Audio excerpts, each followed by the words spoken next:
सुगन्धिं हरिदयितवरिष्ठे श्रीमदानन्दतीर्थे नमोऽस्तु तात्विका देवाः विष्णुभक्तिपरायणाः धर्ममार्गे प्रेरयन्तो भवन्तः सर्वरेव हि यं प्रव्रजन्तमनुपेतमपेतकृत्यं द्वैपायनो विरहकातर आजुहाव पुत्रेति तन्मयतया तरवोऽपि नेदुः तं सर्वभूतहृदयं मुनिमानतोऽस्मि वक्रतुण्डमहाकाय सूर्यकोटिसमप्रभ निर्विघ्नं कुरु मे देव सर्वकार्येषु सर्वदा आपादमौलिपर्यन्तं गुरूणामाकृतिं स्मरेत् तेन विघ्नाः प्रणश्यन्ति सिद्ध्यन्ति च मनोरथाः श्रीगुरुभ्यो नमः। दृष्ट्वात्मानं प्रभयसम् एकदा वैन्यात्मवान् आत्मना वर्धिताशेषसानुसर्गप्रजापतिः। ಶ್ರೀ ಗುರುಭ್ಯೋ ನಮಃ. ಇವತ್ತಿನ ದಿವಸ ಮಾಘ ಮಾಸದ ಅಮಾವಾಸ್ಯೆಯ ವ್ಯಾಸರಾಜರು ಶ್ರೀಕೃಷ್ಣರಾಯ ದೇವರಾಯನ ಕುಹಯೋಗ ಕಳೆದ ದಿನ. ಶ್ರೀಕೃಷ್ಣ ದೇವರಾಯನಿಗೆ ಕುಹಯೋಗ ಅದರ ಬಗ್ಗೆ ಒಂದು 10 ನಿಮಿಷ ಒಂದು ಅರ್ಧ ಗಂಟೆ ಹೇಳಬೇಕು. ಕುಹಯೋಗ ಅಂದ್ರೇನು, ಯಾವ ಗ್ರಹಗಳು ಸೇರಿದಾಗ ಕುಹಯೋಗ ಆಗತ್ತೆ, ಗ್ರಹಗಳಲ್ಲಿ ಉಚ್ಚ ನೀಚ ಮಧ್ಯ ಅಂತ 3 ಭಾಗ, 9 ಗ್ರಹಗಳಲ್ಲಿ ಶುಭ ಗ್ರಹ ಅಶುಭ ಗ್ರಹ, 5 ಸ್ಥಾನಗಳಲ್ಲಿ 5 ಗ್ರಹಗಳು ಸೇರಿದಾಗ ಅದನ್ನು ಕುಹಯೋಗ ಅಂತ ಕರೀತಾರೆ. ತುಂಬ ಆಪತ್ತು ಅಪಮೃತ್ಯು ಕೊಡುವ ಯೋಗ ಅದು. ಜಾತಕದಲ್ಲಿ ಅದು ಗೊತ್ತಾಗತ್ತೆ. ಆ ಕುಹಯೋಗ ಇತ್ತು ಅಂದ್ರೆ ಆ ವ್ಯಕ್ತಿ ಮರಣವನ್ನು ಹೊಂದುತ್ತಾನೆ. ಶ್ರೀಕೃಷ್ಣ ದೇವರಾಯನಿಗೆ ಕುಹಯೋಗ ಇದ್ದದ್ದನ್ನು ಗಮನಿಸಿ ಇದೇ ಮಾಘ ಮಾಸದ ಅಮಾವಾಸ್ಯೆಯ ದಿನ ವ್ಯಾಸರಾಜರು ಪರಿಹಾರವನ್ನು ಮಾಡುತ್ತಾರೆ. ನಾಳೆ 18ನೇ ತಾರೀಕು ವ್ಯಾಸರಾಜರ ಆರಾಧನೆ. ಅವರ ಚರಿತ್ರೆಯಲ್ಲಿ ಮತ್ತೆ ನೀವು ಕುಹಯೋಗದ ಬಗ್ಗೆ ವ್ಯಾಸರಾಜರು ಪರಿಹಾರ ಮಾಡಿದ್ದನ್ನ ಬಗ್ಗೆ ಶ್ರವಣ ಮಾಡೋರಿದ್ದೀರಿ. ಇವತ್ತು ವ್ಯಾಸರಾಜರನ್ನ ನಾವೆಲ್ಲರೂ ಸ್ಮರಣೆ ಮಾಡಲೇಬೇಕು. ಒಂದರ್ಥದಲ್ಲಿ ಜಾತಕದ ಅಥವಾ ಗ್ರಹಗಳ ದೋಷ ನಮ್ಮ ನಿಮ್ಮ ಜಾತಕದಲ್ಲೂ ಇದೆ. ಕುಹಯೋಗ ಇಲ್ಲದೆ ಇದ್ರೂ ಕೂಡ ಶನಿ ರಾಹು ಮಂಗಳ ಈ ನಾನಾ ರೀತಿಯಾದ ಗ್ರಹಗಳ ಬಾಧೆ ಅದನ್ನು ವ್ಯಾಸರಾಜರು ಪರಿಹಾರ ಮಾಡಲಿ, ನಮಗೂ ಉತ್ತಮವಾದಂತಹ ಆರೋಗ್ಯವನ್ನು ಕೊಡಲಿ ಅಂತ ವ್ಯಾಸರಾಜರಲ್ಲಿ ಪ್ರಾರ್ಥನೆ ಮಾಡ್ತಾ ಶ್ರೀಮದ್ಭಾಗವತದ 4ಥ ಸ್ಕಂದದಲ್ಲಿ ಅಂಗರಾಜನ ಮಗನಾದ ವೇನನ ಕಥೆಯನ್ನು ಶ್ರವಣ ಮಾಡ್ತಾ ಇದ್ದೇವೆ. ಅಂಗರಾಜನಿಗೆ ಜನ್ಮಾಂತರದಲ್ಲಿ ಮಾಡಿದ ಪುತ್ರ ಹತ್ಯೆಯ ಪಾಪದಿಂದ ಸಂತಾನ ಆಗಲಿಲ್ಲ. ಯಜ್ಞವನ್ನ ಪುರೋಹಿತರು ಮಾಡಿಸ್ತಾರೆ. ಯಜ್ಞಕುಂಡದಿಂದ ಬಂದ ಅನ್ನವನ್ನ ಅಂಗರಾಜನ ಹೆಂಡತಿ ಸುನೀತ ಆ ಅನ್ನವನ್ನ ತಿಂತಾಳೆ. ಮುಂದೆ ವೇನನಂತಹ ದುಷ್ಟ ಮಗ ಹುಟ್ಟಿದ. ಆ ವೇನನನ್ನ ಋಷಿಗಳೆಲ್ಲ ಸಂಹಾರ ಮಾಡ್ತಾರೆ. ವೇನನ ತೊಡೆಯನ್ನ ಮಥನ ಮಾಡ್ತಾರೆ. ಒಬ್ಬ ವ್ಯಕ್ತಿ ಬರ್ತಾನೆ, ಅವನು ಬೇಡರ ಜಾತಿಗೆ ಮೂಲ ಪುರುಷ ನಿಷಾದ, ಅವನಿಂದ ಬೇಟೆಯಾಡುವ ಜಾತಿ ಬಂತು. ಮತ್ತೆ ವೇನನ 2 ಬಾಹುಗಳನ್ನು ಮಥನ ಮಾಡಿದಾಗ ಒಂದು ಬಾಹುವಿನಿಂದ ಪೃಥು ಚಕ್ರವರ್ತಿ, ಇನ್ನೊಂದು ಬಾಹುವಿನಿಂದ ಅವನ ಹೆಂಡತಿಯಾದ ಅರ್ಜಿ, ಅವರಿಬ್ಬರು ದಂಪತಿಗಳು ವೇನನ ಬಾಹುಗಳಿಂದ ಅಭಿವ್ಯಕ್ತರಾಗಿ ಬರ್ತಾರೆ. ಅವರಿಬ್ಬರ ವಿವಾಹ ಮಾಡಿ ಎಲ್ಲ ಭೃಗು ಋಷಿಗಳು, ಅತ್ರಿ, ಜಮದಗ್ನಿ, ವಸಿಷ್ಠ ಎಲ್ಲ ಋಷಿಗಳು ಪೃಥುರಾಜನಿಗೆ ಹೇಳ್ತಾರೆ, ನೋಡಪ್ಪ, ಇವತ್ತಿನಿಂದ ಒಳ್ಳೆ ಸುಭಿಕ್ಷೆ ಆಗಬೇಕು ರಾಜ್ಯದಲ್ಲಿ. ನಿನ್ನ ತಂದೆ ವೇನ ಇರೋವರೆಗೆ ಪ್ರಜೆಗಳಿಗೆ ನೆಮ್ಮದಿ ಇರಲಿಲ್ಲ. ನೈವೇದ್ಯ ಇಲ್ಲ, ವೈಶ್ವದೇವ ಇಲ್ಲ, ಊಟ ಇಲ್ಲ, ಪಿತೃಗಳ ಶ್ರಾದ್ದ ಇಲ್ಲ, ತೀರ್ಥಯಾತ್ರೆ ಇಲ್ಲ, ಯಾವ ಸತ್ಕರ್ಮಗಳು ಮಾಡೋ ಹಾಗಿರಲಿಲ್ಲ. ಅಷ್ಟು ದುಷ್ಟನಿದ್ದ ನಿಮ್ಮ ತಂದೆ ವೇನ. ಈಗ ವೇನ ಸತ್ತಿದ್ದಾನೆ, ಅವನ ಮಗನಾಗಿ ಬಂದಿದ್ದಿ. ಎಲ್ಲ ಪ್ರಜೆಗಳಿಗೆ ಹಿತವಾಗುವ ಧರ್ಮದಿಂದ ನೀನು ರಾಜ್ಯವನ್ನು ಆಳಬೇಕು ಅಂತ ಪೃಥುಚಕ್ರವರ್ತಿಗೆ ಎಲ್ಲ ಋಷಿಮುನಿಗಳು ಆಶೀರ್ವಾದ ಮಾಡ್ತಾರೆ. ಪೃಥುರಾಜನ ರಾಜ್ಯ ಪ್ರಾರಂಭ ಆಯಿತು. ಪೃಥುಚಕ್ರವರ್ತಿ ರಾಜ್ಯವನ್ನು ಆಳೋದಕ್ಕೆ ಪ್ರಾರಂಭ ಮಾಡಿದ ಕೆಲವೇ ದಿನಗಳಲ್ಲಿ ಆ ಊರಿನಲ್ಲಿ ರಾಜ್ಯದಲ್ಲಿದ್ದ ಪ್ರಜೆಗಳೆಲ್ಲ ಬಂದು ಪೃಥುರಾಜನಿಗೆ ಪ್ರಾರ್ಥನೆ ಮಾಡ್ತಾರೆ. ನಾವು ಬಿತ್ತಿದ ಧಾನ್ಯಗಳು ಭೂದೇವಿ ನುಂಗಿ ಹಾಕ್ತಿದ್ದಾಳೆ, ಕೊಡುತ್ತಾನೆ ಇಲ್ಲ. ಭೂದೇವಿಯ ಬಹಳ ದೊಡ್ಡ ಗುಣ, ಒಂದು ಚೀಲ ಹಾಕಿ 10 ಚೀಲ ತೆಗಿತಾರೆ. ನಾವು ಹಾಕಿದಷ್ಟೇ ಕೊಡೋ ಹಾಗಿದ್ರೆ ಯಾರು ಬದುಕಲಿಕ್ಕೆ ಸಾಧ್ಯವಿಲ್ಲ. ವಿಶೇಷವಾಗಿ ಭೂಮಿಯನ್ನೇ ನಂಬಿಕೊಂಡು ರೈತರೆಲ್ಲ ಬದುಕ್ತಾರೆ. ಆದರೆ ನಾವು ಬಿತ್ತಿದ ಧಾನ್ಯಗಳು ಮಣ್ಣಿನೊಳಗೆ ದೇವರು ಆ ಗುಣವನ್ನ ಇಟ್ಟು ಮೊಳಕೆಯಾಗಿ ಗಿಡವಾಗಿ ತೆನಿಯಾಗಿ ಮತ್ತೆ ನಮಗೆ ಆಹಾರ ಸಿಗತ್ತೆ. ಆದರೆ ಬಿದ್ದದ್ದೆಲ್ಲ ಭೂದೇವಿ ನುಂಗ್ ಹಾಕಿದರೆ ಮುಂದೆ ಏನ್ ಮಾಡೋದು? ಮಳೆಗಳಲ್ಲಿ ಮುಂಗಾರು ಮಳೆ ಹಿಂಗಾರು ಮಳೆ 2. ಕೃತಯುಗದಲ್ಲಿ 6 ಬಾರಿ 4 ಬಾರಿ ಧಾನ್ಯಗಳ ಉತ್ಪತ್ತಿ ಪಂಚಾಂಗ ಶ್ರವಣದಲ್ಲಿ ಕೇಳ್ತೇವೆ. ಕೃತಯುಗ, ತ್ರೇತಾಯುಗ, ದ್ವಾಪರ ಯುಗದಲ್ಲಿ ಭೂಮಿಯಿಂದ ಧಾನ್ಯ ಬೆಳೆಯುವ ಪದ್ಧತಿನೇ ಬೇರೆ ಇತ್ತು. ಕಲಿಯುಗದಲ್ಲಿ ಬರೋದೇ 2 ಬಾರಿ, ಒಂದು ಮುಂಗಾರು ಮಳೆ ಹಿಂಗಾರು ಮಳೆ. ಅದು ಕೂಡ ಆ ಮಳೆಗಳಿಗೆ ಅಭಿಮಾನಿ ದೇವತೆಗಳು ಅಕಸ್ಮಾತ್ತಾಗಿ ಗ್ರಹಗಳಲ್ಲಿ ಏನಾದರೂ ವ್ಯತ್ಯಾಸ ಆದರೆ ಅದೂ ಬರಲ್ಲ. ನಿಮ್ಮ ಜೀವನಕ್ಕೆ ಬೇಕಾದದ್ದೇ ಕಲಿಯುಗದೊಳಗೆ ಅನ್ನಗತ ಪ್ರಾಣ. ಆ ಭೂಮಿಯಲ್ಲಿ ಬಿತ್ತಿದ ಧಾನ್ಯಗಳೆಲ್ಲ ಭೂದೇವಿ ನುಂಗ ಹಾಕ್ತಾಳೆ. ಎಲ್ಲರೂ ಬಂದು ಪೃಥುರಾಜನಿಗೆ ಪ್ರಾರ್ಥನೆ ಮಾಡ್ತಾರೆ. ಮುಂದೇನು ಮಾಡೋದು? ಯಾವ ಗಿಡ ಮರಗಳಲ್ಲಿ ಹಣ್ಣಿಲ್ಲ, ಯಾವುದೇ ಬಿತ್ತಿದ ಧಾನ್ಯ ಇಲ್ಲ, ಪ್ರಜೆಗಳ ಹೊಟ್ಟೆ ಗತಿ ಏನು ಅಂತ ಎಲ್ಲರೂ ಬಂದು ಪೃಥುರಾಜನಿಗೆ ಪ್ರಾರ್ಥನೆ ಮಾಡಿಕೊಳ್ತಾರೆ. ಪೃಥುರಾಜ ಕೈಯೊಳಗೆ ಧನುರ್ಬಾಣ ತಗೊಂಡ, ಕೈಯೊಳಗೆ ಬಿಲ್ಲು ಬಾಣ ತಗೊಂಡು ವಸುಧೇ ತ್ವಾಂ ಹನಿಷ್ಯಾಮಿ ಮತ್ ಶಾಸನ ಪರಾಂಗುಖೀಂ, ಭೂದೇವಿಯನ್ನ ಬೈತಾನೆ. ನಾನು ರಾಜನಾಗಿದ್ದಾಗ ಪ್ರಜೆಗಳಿಗೆ ಅನ್ನ ಕೊಡ್ತಾ ಇಲ್ಲ, ಬಿತ್ತಿದ ಧಾನ್ಯಗಳೆಲ್ಲ ನುಂಗಿ ಹಾಕ್ತಾ ಇದ್ದಿ, ನಿನ್ನನ್ನ ಹೊಡಿತೇನೆ ಅಂತ ಕೈಯೊಳಗೆ ಧನುರ್ಬಾಣವನ್ನ ಹಿಡಿದಿದ್ದಾನೆ. ಕಣ್ಣು ಕೆಂಪು ಮಾಡ್ತಾನೆ. ಪೃಥುರಾಜ ಗಾಬರಿ ಆಗ್ತಾಳೆ. ನೋಡಿ, ಭೂದೇವಿ ಅಂದ್ರೆ ಇವಳು ಧರಾದೇವಿ, ಇದಕ್ಕೆ ಅಭಿಮಾನಿ ದೇವತೆ. ಭೂದೇವಿ ಪರಮಾತ್ಮನ ಮಡದಿ ಹೆಸರು ಹೌದು. ನಾವೆಲ್ಲರೂ ಓಡಾಡೋದು ಆ ಭೂದೇವಿಗೆ ಅಭಿಮಾನಿಯಾದ ಧರಾದೇವಿಯ ಮೇಲೆ. ಭಗವಂತನ ಮಡದಿ ಒಪ್ಪಿಕೊಂಡಿದ್ದಾಳೆ ಶ್ರೀ ಭೂ ದುರ್ಗಾ ಅನ್ನುವಲ್ಲಿ. ಇಲ್ಲಿ ನೋಡಿ, ಯಾವಾಗ ಪೃಥುರಾಜ ಧನುರ್ಬಾಣವನ್ನ ಹಿಡ್ಕೊಂಡು ಭೂಮಿಯನ್ನ ಹೊಡೆಯಬೇಕು ಅಂತ ಹೊರಡ್ತಾನೆ, ಆಗ ಭೂದೇವಿ ಪ್ರಾರ್ಥನೆ ಮಾಡ್ತಾಳೆ, ಹೊಡಿಬೇಡಪ್ಪ, ನಂದೇನ್ ತಪ್ಪಿಲ್ಲ. ಬಿತ್ತಿದ ಧಾನ್ಯಗಳನ್ನ ನಾನು ಯಾಕೆ ತಿಂತಿದ್ದೆ ಅಂದ್ರೆ, ನಿಮ್ಮ ತಂದೆ ಇದ್ನಲ್ಲ ವೇನನ ರಾಜ್ಯದೊಳಗೆ ನೈವೇದ್ಯ ಇರಲಿಲ್ಲ, ವೈಶ್ವದೇವ ಇರಲಿಲ್ಲ, ದೇವತೆಗಳಿಗೆ ಅನ್ನ ಇರಲಿಲ್ಲ. ಮತ್ತ ನಾನು ಬೆಳೆಸಿದ ಧಾನ್ಯ ದೇವರಿಗೆ ನೈವೇದ್ಯ ಆಗಲ್ಲ ಅಂದ್ರೆ ಯಾಕೆ ಕೊಡಬೇಕು? ಕೊಡೋದೇ ಬೇಡ ಅಂತ ನಾನು ನಿರ್ಧಾರ ಮಾಡಿಬಿಟ್ಟೆ. ದೇವರ ನೈವೇದ್ಯ ಆಗತ್ತೆ ಅಂದ್ರೆ ನಾನು ಕೊಟ್ಟದ್ದು ಸಾರ್ಥಕ. ಕೇವಲ ಮಾನವರು ತಮ್ಮ ಹೊಟ್ಟೆಪಾಡಿಗಾಗಿ ತಿಂತಾ ಇದ್ರು.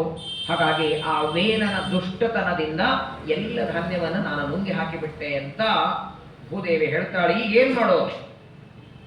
ಭೂದೇವಿ ಅಂತಾಳೆ, ಒಂದು ಕೆಲಸ ಮಾಡ್ಲಿ, ಈಗ ಎಲ್ಲರೂ ಅವರವರಿಗೆ ಬೇಕಾಗುವ ಅಭೀಷ್ಟವನ್ನ ನಾನೇ ಕೊಡ್ತೇನೆ. ಅದಕ್ಕೊಂದು ಕೆಲಸ ಮಾಡೋಣ, ನಾನು ಆಕಳಾಗಿ ನಿಲ್ಲುತ್ತೇನೆ, ಆಕಳಿನ ರೂಪದಲ್ಲಿ ನಾನು ನಿಂತ್ಕೊಳ್ತೇನೆ. ಯಾರಿಗೆ ಏನು ಬೇಕೋ ಅವರು ಅದನ್ನು ಹಿಂಡಿಕೊಂಡು ಹೋಗಲಿ.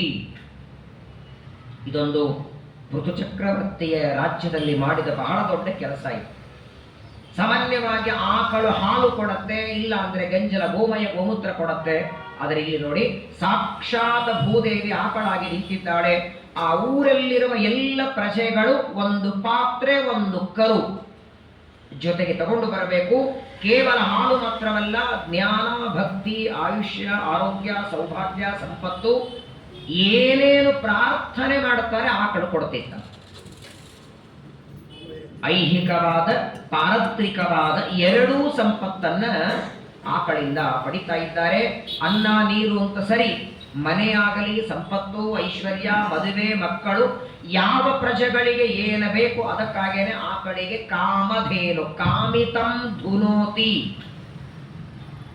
ಕಾಮಧೇನು, ಕಲ್ಪವೃಕ್ಷ, ಚಿಂತಾಮಣಿ ಅಂತ 3 ಪ್ರಪಂಚದಲ್ಲಿದ್ದದ್ದು. ಆ 3 ಒಂದೊಂದರಲ್ಲಿದೆ. ಶ್ರೀಮಧ್ವಃ ಕಲ್ಪವೃಕ್ಷಸ್ತು ಜಯಾರ್ಯಃ ಕಾಮಧುಕ್ ಸ್ಮೃತಃ ಚಿಂತಾಮಣಿಸ್ತು ವ್ಯಾಸಾರ್ಯಃ ಮುನಿತ್ರಯ ಮುದಾರತಂ. ಮಧ್ವಾಚಾರ್ಯರನ್ನ, ಟೀಕಾಕೃತ್ಪಾದರನ್ನ ವ್ಯಾಸರಾಜರನ್ನ ಕಲ್ಪವೃಕ್ಷ, ಕಾಮಧೇನು, ಚಿಂತಾಮಣಿ, ಆದರೆ ಅದು ಮೂರು ಒಂದು ಕಡೆಗೆ ಅಂತ ಕರೆದದ್ದು ನಮ್ಮ ಮಂತ್ರಾಲಯ ಪ್ರಭುಗಳಿಗೆ. ನಾಳೆ ದಿನ ರಾಘವೇಂದ್ರ ಸ್ವಾಮಿಗಳಿಗೆ ಪಟ್ಟಾಭಿಷೇಕ ಮಾಡಿದ ದಿನ, ಫಾಲ್ಗುಣ ಮಾಸದ ಶುಕ್ಲ ಪಕ್ಷ ದ್ವಿತೀಯ ಸುಧೀಂದ್ರ ತೀರ್ಥರು ಆಶ್ರಮವನ್ನು ಕೊಟ್ಟು ಅವರಿಗೆ ರಾಘವೇಂದ್ರ ತೀರ್ಥ ಅಂತ ಹೆಸರಿಟ್ಟದ್ದು. ಇದೇ ಫಾಲ್ಗುಣ ಮಾಸದ ಸಪ್ತಮಿಯ ದಿನ ತಿಮ್ಮಣ್ಣ ಭಟ್ಟರ ಹೆಂಡತಿಯಾದ ಗೋಪಿಕಾಂಬೆಯಿಂದ ಮಂತ್ರಾಲಯ ಪ್ರಭುಗಳು ಅವತಾರ ಮಾಡಿದ ದಿನ. ಹಾಗಾಗಿ ಕಲ್ಪವೃಕ್ಷ, ಕಾಮಧೇನು, ಚಿಂತಾಮಣಿ ಇದು ಮೂರಲ್ಲಿ ಕಾಮಧೇನು ಸ್ವರ್ಗಲೋಕದ ಆಕಳು, ಇಲ್ಲಿ ಭೂದೇವಿ ಆಕಳಾಗಿ ಎಲ್ಲ ಪ್ರಜೆಗಳಿಗೆ ಧಾನ್ಯವನ್ನು ಕೊಡ್ತಾಳೆ. ಅವತ್ತಿನಿಂದ ಋತುಚಕ್ರವರ್ತಿಯ ರಾಜ್ಯದೊಳಗೆ ದಾರಿದ್ರ್ಯ ಬರಲಿಲ್ಲ. ಅವತ್ತಿನಿಂದ ಎಲ್ಲ ಪ್ರಜೆಗಳಿಗೆ ಸುಗ್ರಾಸವಾದಂತಹ ಸಂಪತ್ತು. ಯಾಕೆ ಅಂದರೆ ಯಾವಾಗಲೂ ನೋಡಿ, ನಾವು ಸಂಪಾದನೆ ಮಾಡಿದ ಸಂಪತ್ತು ಅದು ದೇವರ ಸೇವೆಗೆ ಉಪಯೋಗ ಆಗತ್ತೆ ಅಂತಾದರೆ ಆ ಸಂಪತ್ತನ್ನ ಇಮ್ಮಡಿ ನುಮ್ಮಡಿ ಎಲ್ಲ 100 ಮಡಿ ಮಾಡುತ್ತಾ. ಸುಮ್ಮನೆ ಉದಾಹರಣೆ ಹೇಳ್ತೇನೆ, ನಿಮ್ಮ ಮನೆಯಲ್ಲಿ ಒಂದು ಬೋರ್ವೆಲ್ ತೆಗಿಬೇಕು. ಇವಾಗ ಬೇಸಿಗೆ ಎಲ್ಲ ಶುರುವಾಯಿತು, ಕಾವೇರಿ ನೀರು ಯಾವಾಗ ಬರುತ್ತೋ ಗೊತ್ತಿಲ್ಲ, ಒಂದು ಬೋರ್ವೆಲ್ ತೆಗಿಬೇಕು. ಆ ಬೋರ್ವೆಲ್ ತೆಗಿಬೇಕಾದ್ರೆ ಎಲ್ಲಿ ನೀರಿದೆ ಅಂತ ನೀರಿದ್ದ ಪರೀಕ್ಷೆ ಮಾಡೋರನ್ನ ಕರೆಸ್ತೀರಿ, ಆ ಬೋರ್ವೆಲ್ ತೆಗೆಯೋದಕ್ಕೆ ಪೂಜಾ ಮಾಡ್ತೀರಿ, ಅದೆಲ್ಲ ಸರಿ.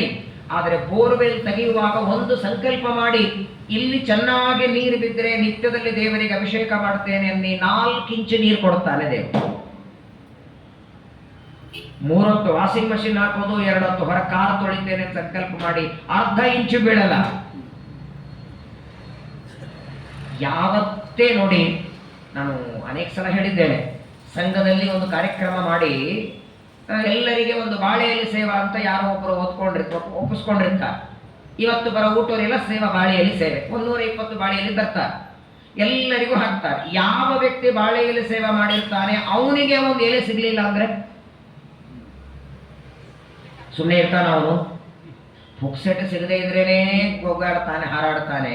ಇನ್ನು ತಾನೇ ದುಡ್ಡು ಕೊಟ್ಟು 120 ಎಲೆ ತಂದು ಆ 120 ಒಳಗೆ 1 ಎಲೆ ತಂದವರಿಗೆ ಸಿಗಲಿಲ್ಲ ಅಂದ್ರೆ, ಹಂಗೆ ಎಲ್ಲ ಧಾನ್ಯವನ್ನ ಬೆಳೆಸಿದ ದೇವರಿಗೆ ನಾವು ಅದನ್ನು ನೈವೇದ್ಯ ಮಾಡಲಿಲ್ಲ ಅಂದ್ರೆ, ಬೆಳೆದ ಧಾನ್ಯಗಳು, ಬೆಳೆಸಿದ ಹೂಗಳು, ಹರಿಯುವ ನದಿಗಳು, ಇದೆಲ್ಲ ಪರಮಾತ್ಮನಿಗೆ ಅಭಿಷೇಕ ಆಗಬೇಕು. ನದಿಗಳೆಲ್ಲ ಅಭಿಷೇಕ, ಬೆಳೆದ ಧಾನ್ಯಗಳೆಲ್ಲ ದೇವರಿಗೆ ನೈವೇದ್ಯ. ಅದು ಯಾವತ್ತು ಶುರುವಾಯಿತು ನೋಡಿ, ಅವತ್ತಿನಿಂದ ಪೃಥುರಾಜನ ರಾಜ್ಯ ಬೆಳೀತಾ ಇದೆ. ಒಂದು ಸಲ ಪೃಥು ಚಕ್ರವರ್ತಿ ತನ್ನ ಎಲ್ಲ ಮಂತ್ರಿಗಳ ಸೇರಿ ವಿಚಾರ ಮಾಡ್ತಾರೆ. ಹೇಗೋ ಸಮೃದ್ಧವಾದ ಮಳೆ ಬೆಳೆ ರಾಜ್ಯ ಎಲ್ಲ ನಡೀತಾ ಇದೆ, ಅಶ್ವಮೇಧ ಯಾಗ ಮಾಡೋಣ ಅಂತ ಇಚ್ಛೆ ಬಂತು ಪೃಥುರಾಜನಿಗೆ. ಎಲ್ಲ ರಾಜರು ಕಡ್ಡಾಯವಾಗಿ ಮಾಡ್ತಾ ಇದ್ದಾರೆ. ಅಶ್ವಮೇಧೋ ಕ್ರತುಶ್ರೇಷ್ಠ. ಅಶ್ವಮೇಧ ಯಾಗ ಕಲಿಯುಗದಲ್ಲಿ ಅದು ನಿಷಿದ್ಧ, ಹಿಂದೆಲ್ಲ ಮಾಡೋರು. ಮೇಧ ಅಂದ್ರೆ ಮೇಧಸ್ಸು, ಶರೀರದಲ್ಲಿರುವ ಒಂದು ಧಾತು. ಅದು ಅಸ್ಥಿ, ಮಾಂಸ, ಮಜ್ಜ, ಮೇಧಸ್ಸು, ರಕ್ತ, ಏನು 7 ಧಾತುಗಳು ಶರೀರದಲ್ಲಿ ಉಂಟು. ಅದರಲ್ಲಿ ಒಂದು ಬೃಹದಾರಣ್ಯಕ ಉಪನಿಷತ್ತಿನಲ್ಲಿ ಅಶ್ವಮೇಧ ಯಾಗದ ಬಗ್ಗೆ ಬರುತ್ತೆ. ಅದು ಹೇಗೆ ಮಾಡಬೇಕು, ಯಾರು ಮಾಡಬೇಕು, ಅಶ್ವಮೇಧ ಯಾಗ ಮಾಡುವ ವ್ಯಕ್ತಿಯಲ್ಲಿ ಏನು ಅರ್ಹತೆ ಇರಬೇಕು. ಸುಮ್ಮನೆ ಒಂದು ಅರ್ಧ ಕೆಜಿ ಅಕ್ಕಿ ಹಾಸಿ, 1-2 ಅಡಿಕೆ ಇಟ್ಟು, 1-2 ತಾಮ್ರ ತಂಬಿಗೆ ಇಟ್ಟು, 1 ಅರ್ಧ ಕೆಜಿ ತುಪ್ಪ ಎಳ್ಳು ತಂದು ಅಶ್ವಮೇಧ ಯಾಗ ಮಾಡ್ತೇನೆ ಅಂದ್ರಲ್ಲ. ಅಶ್ವಮೇಧ ಯಾಗಕ್ಕೆ ಅದರದ್ದೇ ಆದ ನಿಯಮ ಇದೆ. ಸಾಮಾನ್ಯವಾಗಿ 16,000 ಜನರಿಗೆ ಅನ್ನದಾನ ಮಾಡುವ ವ್ಯಕ್ತಿ ಅಶ್ವಮೇಧ ಯಾಗ ಮಾಡಬೇಕಲ್ಲ. ಅದನ್ನ ಅನೇಕ ಋಷಿ ಮುನಿಗಳು, ಪಾಂಡವರೆಲ್ಲ ಮಾಡಿದ್ದಿದೆ, ಪಾಂಡವರ ಮೊಮ್ಮಗನಾದ ಪರೀಕ್ಷಿತ ರಾಜರು ಮಾಡಿದ್ದಿದೆ. ಅನೇಕ ಪುರಾಣಗಳಲ್ಲಿ ಕೇಳ್ತೇವೆ. ಅಶ್ವಮೇಧ ಯಾಗ, ಅದರಲ್ಲಿ ಇನ್ನೊಂದು ನಿಯಮ, 100 ಅಶ್ವಮೇಧ ಯಾಗ ಯಾರು ಮಾಡ್ತಾರೆ ಅವರಿಗೆ ಇಂದ್ರ ಪದವಿ ಅಂತ ದೇವರ ಸಂಕಲ್ಪ. 100 ಅಶ್ವಮೇಧ ಯಾಗ ಮಾಡಿದ ವ್ಯಕ್ತಿಗೆ ಇಂದ್ರ ಪದವಿಯನ್ನ ಕೊಡ್ತೇನೆ ಅಂತ ದೇವರ ಸಂಕಲ್ಪ. ಹಾಗಾಗೇನೆ ಇವತ್ತೇನು ಇಂದ್ರ ಪದವಿಯಲ್ಲಿ ಕೂತಿದ್ದಾರೆ ಪುರಂದರ, ಯಾರನ್ನ ನಾವು ಇಂದ್ರ ಅಂತ ಪೂಜೆ ಮಾಡ್ತೇವೆ, ಅವರು 100 ಅಶ್ವಮೇಧ ಯಾಗವನ್ನ ಮಾಡಿದವರು. ಪೃಥುರಾಜನಿಗೆ ಅಶ್ವಮೇಧ ಯಾಗ ಮಾಡುವ ಅಪೇಕ್ಷೆ ಆಯಿತು. ಆದರೆ ಆ ಅಶ್ವಮೇಧ ಯಾಗಕ್ಕಾಗಿ ಯಾವ ಕುದುರೆ ಇರುತ್ತಲ್ಲ, ಆ ಕುದುರೆಯನ್ನ ತಂದು ಅದನ್ನ ಪೂಜೆ ಮಾಡಿ, ಅದಕ್ಕೆ ನಾನಾ ರೀತಿಯಾದ ವಸ್ತ್ರಗಳಿಂದ ಅಲಂಕಾರ ಮಾಡಿ, ಆ ಕುದುರೆಯನ್ನ ಇಡೀ ಪೃಥ್ವಿಯಲ್ಲಿ ಸಂಚಾರಕ್ಕೆ ಬಿಡಬೇಕಂತ. ಅದನ್ನ ಯಾರು ಕಟ್ಟಿ ಹಾಕಬಾರದು, ಯಾರು ಹಿಡಿಬಾರದು. ಆ ಕುದುರೆ ಎಲ್ಲ ಕಡೆಗೆ ಸಂಚಾರ ಮಾಡಿಕೊಂಡು ಬಂದ ಮೇಲೆ ಅದನ್ನ ಒಂದು ಕಂಬಕ್ಕೆ ಕಟ್ಟಬೇಕು. ಆ ಕಂಬಕ್ಕೆ ಯೂಪ ಅಂತ ಹೆಸರು. ಅಲ್ಲಿ ಕಟ್ಟಿದ ಮೇಲೆ ಅನಂತರದಲ್ಲಿ ಆ ಕುದುರೆಯನ್ನು ಸಂಹಾರ ಮಾಡಿ ಅದರ ಮೇಧಸ್ಸನ್ನು ತಗೊಂಡು ಅದನ್ನು ಅಗ್ನಿಯಲ್ಲಿ ಮಾಡುವ ಹೋಮ. ಆ ಅಶ್ವಮೇಧ ಯಾಗವನ್ನು ಮಾಡುವುದಕ್ಕಾಗಿ ಎಲ್ಲ ಮಂತ್ರಿಗಳನ್ನ ಕರೀತಾನೆ. ಎಲ್ಲ ಸಂಕಲ್ಪ ಆಯಿತು, ಕುದುರೆಯನ್ನು ಬಿಟ್ಟಿದ್ದಾರೆ. ಅನಾಯಾಸವಾಗಿ ಕುದುರೆ ಎಲ್ಲ ಕಡೆಗೆ ಸಂಚಾರ ಮಾಡಿ ಬಂತು. ಅನಂತರದಲ್ಲಿ ಅಶ್ವಮೇಧ ಯಾಗವನ್ನ ಮಾಡ್ತಾನೆ. ಪ್ರತಿ ಅಶ್ವಮೇಧ ಯಾಗದಲ್ಲಿ ಲಕ್ಷ ಲಕ್ಷ ಬ್ರಾಹ್ಮಣರಿಗೆ ಅನ್ನದಾನ ಮಾಡ್ತಿದ್ದಂತೆ. ಅಂತಹ ಅಶ್ವಮೇಧ ಯಾಗವನ್ನ ಒಂದಲ್ಲ ಎರಡಲ್ಲ ಹತ್ತಲ್ಲ 99 ಮಾಡಿದ್ದಾರೆ. 100 ಅಶ್ವಮೇಧ ಯಾಗ ಮಾಡುವ ಸಂಕಲ್ಪ ಮನಸ್ಸಿನಲ್ಲಿ ಮಾಡಿಕೊಂಡಿದ್ದ ಪೃಥು ಚಕ್ರವರ್ತಿ 99 ಅಶ್ವಮೇಧ ಯಾಗ ನಿರಾತಂಕವಾಗಿ ಮಾಡಿದ. ಯಾವ ಅಡ್ಡಿಗಳು ಬರಲಿಲ್ಲ. ಆದರೆ ಕೊನೆಯದಾದ 100ನೇ ಅಶ್ವಮೇಧ ಯಾಗ ಮಾಡುವುದಕ್ಕೆ ಕುದುರೆ ಬಿಟ್ಟಿದ್ದಾನೆ. ಆಗ ಇಂದ್ರದೇವರಿಗೆ ಗೊತ್ತಾಯಿತು, ಪೃಥು ಚಕ್ರವರ್ತಿ 100ನೇ ಅಶ್ವಮೇಧ ಯಾಗ ಮಾಡ್ತಿದ್ದಾನೆ. ಇವನು 100ನೇ ಅಶ್ವಮೇಧ ಯಾಗ ಪೂರ್ಣ ಮಾಡಿಬಿಟ್ಟ ಅಂದ್ರೆ ತನ್ನ ಸೀಟ್ ಹೋಗುತ್ತಲ್ಲ.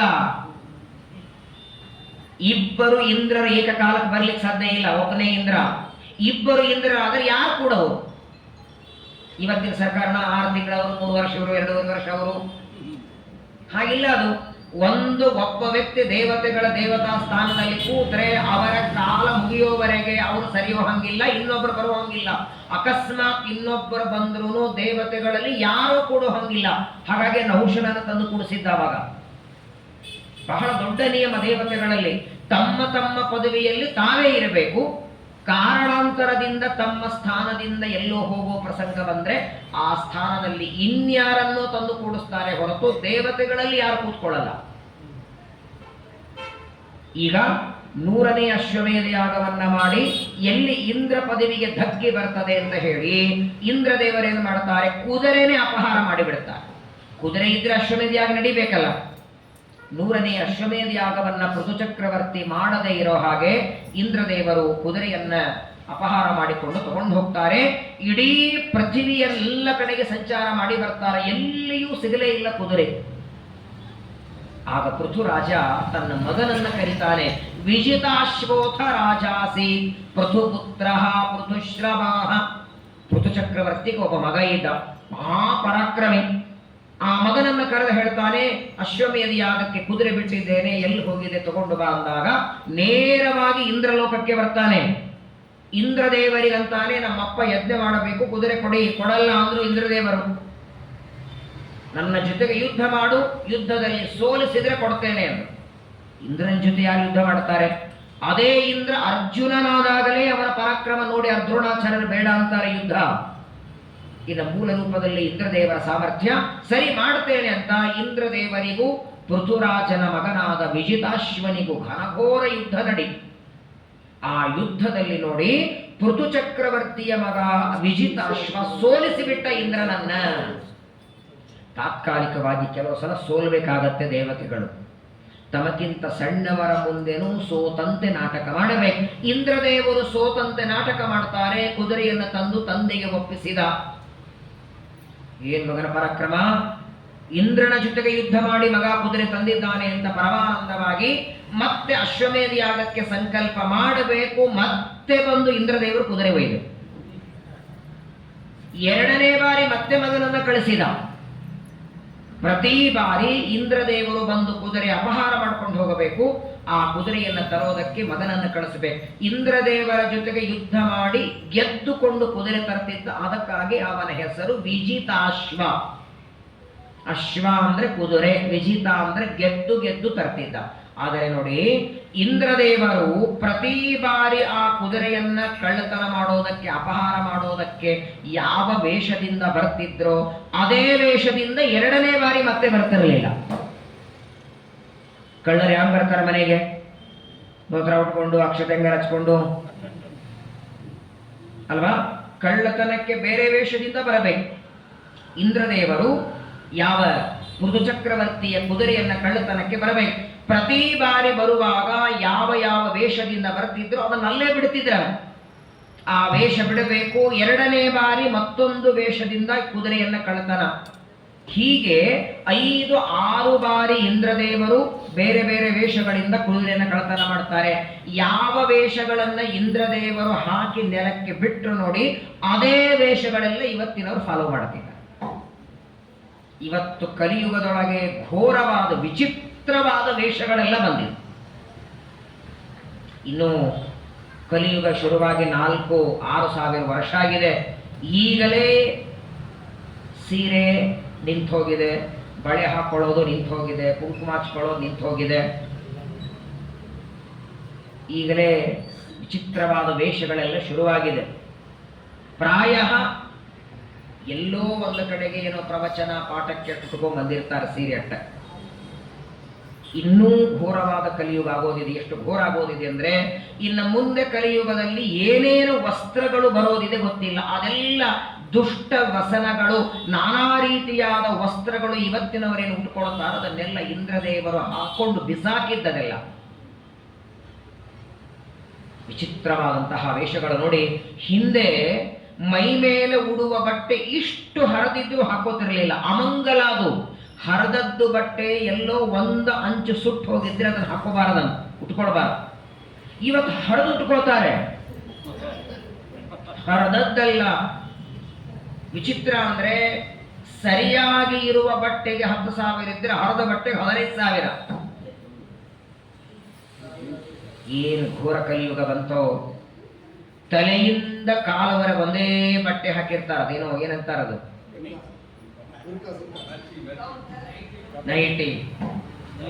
ಮಲಗುವಾಗ ಒಂದೇನೋ ನೈಟಿ ಹಾಕ್ತಾರೆ, ಇನ್ನೇನೋ ಹಾಕ್ತಾರೆ. ಇನ್ನು ಸ್ವಲ್ಪ ದಿನಗಳಾದ ಮೇಲೆ ಶ್ರಾವಣ ಮಾಸಕ್ಕೆ ಅದು ಹಾಕೊಂಡೆ ಅಡಿಗೆ, ಅದೇ ಹಾಕೊಂಡೆ ಭಾಗ್ಯದ ಲಕ್ಷ್ಮಿ ಬಾರಮ್ಮ. ಇದೆಲ್ಲ ಬಂದದ್ದು ನೋಡಿ. ವಿಚಿತ್ರವಾದ ವೇಷಗಳು. ನನಗೆ ಒಬ್ಬ ವ್ಯಕ್ತಿಗಳು ಪ್ರಶ್ನೆ ಕೇಳಿದರು, ಆಚಾರ್ಯರೇ, ಪೂಜೆ ಮಾಡುವಾಗ ಸ್ನಾನ ಮಾಡುವಾಗ ಕಚ್ಚಿ ಹಾಕೊಂಡೆ ಕೊಡಬೇಕು, ಈ ಒದ್ದೆ ಹೊಟ್ಟೆ ಉಟ್ಕೊಂಡೆ ಯಾಕೆ, ಪ್ಯಾಂಟ್ ಹಾಕೊಂಡು ಯಾಕೆ ಮಾಡಬಾರದು? ಅದು ಬಟ್ಟೆ ತಾನೆ, ಪ್ಯಾಂಟನು ಬಟ್ಟೆನೆ, ಶರ್ಟು ಬಟ್ಟೆನೆ, ಅದನ್ನ ಹಾಕೊಂಡು ಯಾಕೆ ಪೂಜೆ ಮಾಡಬಾರದು? ಅದನ್ನ ಹಾಕೊಂಡು ಯಾಕೆ ಶ್ರಾದ್ದ ಮಾಡಬಾರದು? ನಾನು ಆ ವ್ಯಕ್ತಿಗೆ ಹೇಳಿದೆ, ನೋಡಪ್ಪ, ಯಾವುದೇ ಕರ್ಮಕ್ಕೆ ಇದೇ ಅಂತ ವಸ್ತ್ರ ಅಂತ ಒಂದು ನಿಯಮ ಇದೆ. ಇಂತಿಂಥ ಕರ್ಮಕ್ಕೆ ಇಂತಿಂಥ ವಸ್ತ್ರ ಉಟ್ಕೊಳ್ಳಿ ಅಂತ ನಿಯಮ, ಅದನ್ನ ದೇವರ ಮಾಡಿಟ್ಟಿದ್ದಾರೆ. ಇಲ್ಲ ಆ ವಸ್ತ್ರಕ್ಕೂ ಈ ಕೆಲಸಕ್ಕೂ ಏನಾದರೂ ಲಿಂಕ್ ಇದೆಯಾ? ಊಟ ಮಾಡುವಾಗ ಪಂಚೆ ಉಟ್ಕೊಂಡೇ ಮಾಡಿ, ಕಚ್ಚಿ ಹಾಕೊಂಡೇ ಮಾಡಿ, ಭಾರತೀಯ ವೇಷದಲ್ಲಿ ಊಟಕ್ಕೆಲ್ಲ ಬನ್ನಿ ಅಂತ ಮಠಗಳ ಮುಂದೆ ಬೋರ್ಡ್ ಎಲ್ಲ ಹಾಕಿರ್ತಾರೆ. ನಾನು ಅವನಿಗೆ ಕೇಳಿದೆ, ಈ ಹಾಸ್ಪಿಟಲ್ಗಳಲ್ಲಿ ಡಾಕ್ಟರ್ಗಳು ಆಪರೇಷನ್ ಮಾಡ್ತಾರೆ, ಯಾವ ಬಟ್ಟೆಯಿಂದ ಹೊರಗಿನಿಂದ ಕಾರಿನಿಂದ ಬರ್ತಾರೆ ಅದೇ ಬಟ್ಟೆಯಿಂದ ಆಪರೇಷನ್ ಮಾಡ್ತಾರೋ ಅಥವಾ ಒಳಗೆ ಹೋಗಿ ಬಟ್ಟೆ ಚೇಂಜ್ ಮಾಡಿ ಮಾಡ್ತಾರೋ? ಯಾಕೆ ಚೇಂಜ್ ಮಾಡ್ತಾರೆ? ಅದೇ ಬಟ್ಟೆಯಿಂದ ಮಾಡಿದ್ರೆ ಕತ್ರಿ ಬೇಡ ಅನ್ನತ್ತ? ಅದಕ್ಕೇನು ಉತ್ತರ ಏನು? ಹಾಗೆ ಬಟ್ಟೆಯಿಂದ ಇನ್ಫೆಕ್ಷನ್ ಆಗತ್ತೆ ಅಥವಾ ಆಪರೇಷನ್ಗೆ ಈ ಬಟ್ಟೆ, ಮನೆ ಮುಂದೆ ಕೂತ ವಾಚ್ಮನ್ ಒಂದು ಬಟ್ಟೆ, ದೇಶ ಕಾಯುವಂತಹ ರಾಜರಿಗೆ ಒಂದು ಬಟ್ಟೆ, ಹೇಗೆ ಎಲ್ಲರಿಗೆ ಒಂದೊಂದು ಬಟ್ಟೆ ಹೇಳಿದ್ದಾರೋ ಹಾಗೆ ಪೂಜೆಗೆ, ಪಾಠಕ್ಕೆ, ಪ್ರವಚನಕ್ಕೆ ಇದೇ ಬಟ್ಟೆ. ಬೇಕಾದ್ರೆ ನೀವು ನೋಡಿ, ಪಂಚೆ ಮಡಿ ಉಟ್ಕೊಂಡು ಪೂಜೆ ಮಾಡಿ ನೋಡಿ, ಒಂದ್ಸಲ ಪ್ಯಾಂಟ್ ಹಾಕೊಂಡು ಪೂಜೆ ಮಾಡಿ, ನಿಮಗೆ ವ್ಯತ್ಯಾಸ ಗೊತ್ತಾಗುತ್ತೆ. ಪಂಚೆ ಮಡಿ ಉಟ್ಕೊಂಡಾಗ ಏನೊಂದು ಮನಸ್ಸಿಗೆ ಆನಂದ ಇರುತ್ತೆ, ನೆಮ್ಮದಿ ಇರುತ್ತೆ, ಒಂದು ಶಾಂತಿ ಇರುತ್ತೆ, ಏನೋ ಭಗವಂತನಿಗೆ ನನ್ನಿಂದ ಒಂದು ಅರ್ಚನೆ ನಡೀತಿದೆ ಅನ್ನುವ ಅನುಭವ ಇರುತ್ತೆ. ಬರೀ ಪೂಜೆಗಲ್ಲ, ನೀವು ಬೇಕಾದ್ರೆ ಊಟಕ್ಕೂ ಮಾಡಿ ನೋಡಿ. ಪ್ಯಾಂಟು ಶರ್ಟ್ ಹಾಕೊಂಡು ಊಟ ಮಾಡಿ ನೋಡಿ, ಎಂದೋ ಒಂದು ದಿನ ಧೋತ್ರ ಉಟ್ಕೊಂಡು ಊಟ ಮಾಡಿ, ಗ್ಯಾಸ್ ಮೇಲಿಂದ ಊಟ ಮಾಡಿ ನೋಡಿ, ಒಲೆ ಮೇಲಿಂದ ಊಟ ಮಾಡಿ ನೋಡಿ, ನೈವೇದ್ಯ ಇಲ್ಲದೆ ಇದ್ದ ತಿಂದು ನೋಡಿ, ನೈವೇದ್ಯ ಮಾಡಿದ್ದು ತಿಂದ ನೋಡಿ, ನಿಮ್ಮಲ್ಲೇ ಬದಲಾವಣೆಗಳ ನೂರಾರು ಕಾಣಿಸ್ತದೆ. ಇದೇ ಬಟ್ಟೆ, ಇದೇ ಆಹಾರ, ಇದೇ ಪದಾರ್ಥಗಳು, ಇದೇ ಸಾಮಗ್ರಿ, ತಾಮ್ರದ್ದೋ ಹಿತಾಳೆದೋ ಬೆಳ್ಳಿ ಪಾತ್ರೆನೇ ದೇವರ ಪೂಜೆಗೆ, ಕಬ್ಬಣದ ಯಾಕೆ ತಗೋಬಾರದು, ಮಣ್ಣಿಂದ ಯಾಕೆ? ಇಲ್ಲ, ಹೇಳಿಲ್ಲ. ನಿಮ್ಮ ಮನೆಯಲ್ಲಿ ಕಟ್ ಮಾಡೋ ಕತ್ರಿ ಇದೆಯಲ್ಲ, ಅದನ್ನು ತಗೊಂಡು ಡಾಕ್ಟರ್ ಕೊಡಿ, ನಿಮ್ ಕತ್ರಿಯಿಂದ ಬೇಡ, ನಮ್ಮ ಕತ್ರಿಯಿಂದ ಆಪರೇಷನ್ ಮಾಡಿ ಅಂದ್ರೆ, ನಿಮ್ ಕತ್ರೆದು ಮನೆಯೊಳಗೆ ಏನೋ ಕತ್ತರಿಸೋದಕ್ಕಷ್ಟೇ. ಹಾಗಾಗಿ ಯಾವ ಕೆಲಸಕ್ಕೆ ಅದರದ್ದೇ ಪದಾರ್ಥಗಳು, ಅದರದ್ದೇ ವ್ಯವಸ್ಥೆ ಹಾಗೆ ಇರೋದು. ಅದರಲ್ಲಿ ಬಟ್ಟೆ ನಮಗೆ ಬಹಳ ಮಹತ್ವದ್ದು. ಒಬ್ಬ ಸುಭಾಷಿತಕಾರ ಹೇಳ್ತಾನೆ, ಪ್ರಪಂಚದೊಳಗೆ 99% ಒಬ್ಬ ವ್ಯಕ್ತಿಯನ್ನು ಗುರುತಿಸೋದೇ ಅವ ಉಟ್ಕೊಂಡ ಬಟ್ಟೆ ನೋಡಿ. ಪೀತಾಂಬರಂ ವೀಕ್ಷ ದದೌ ಸ್ವಕನ್ಯಾಂ ಚರಮಾಂಬರಂ ವೀಕ್ಷ ವಿಷಂ ಸಮುದ್ರ.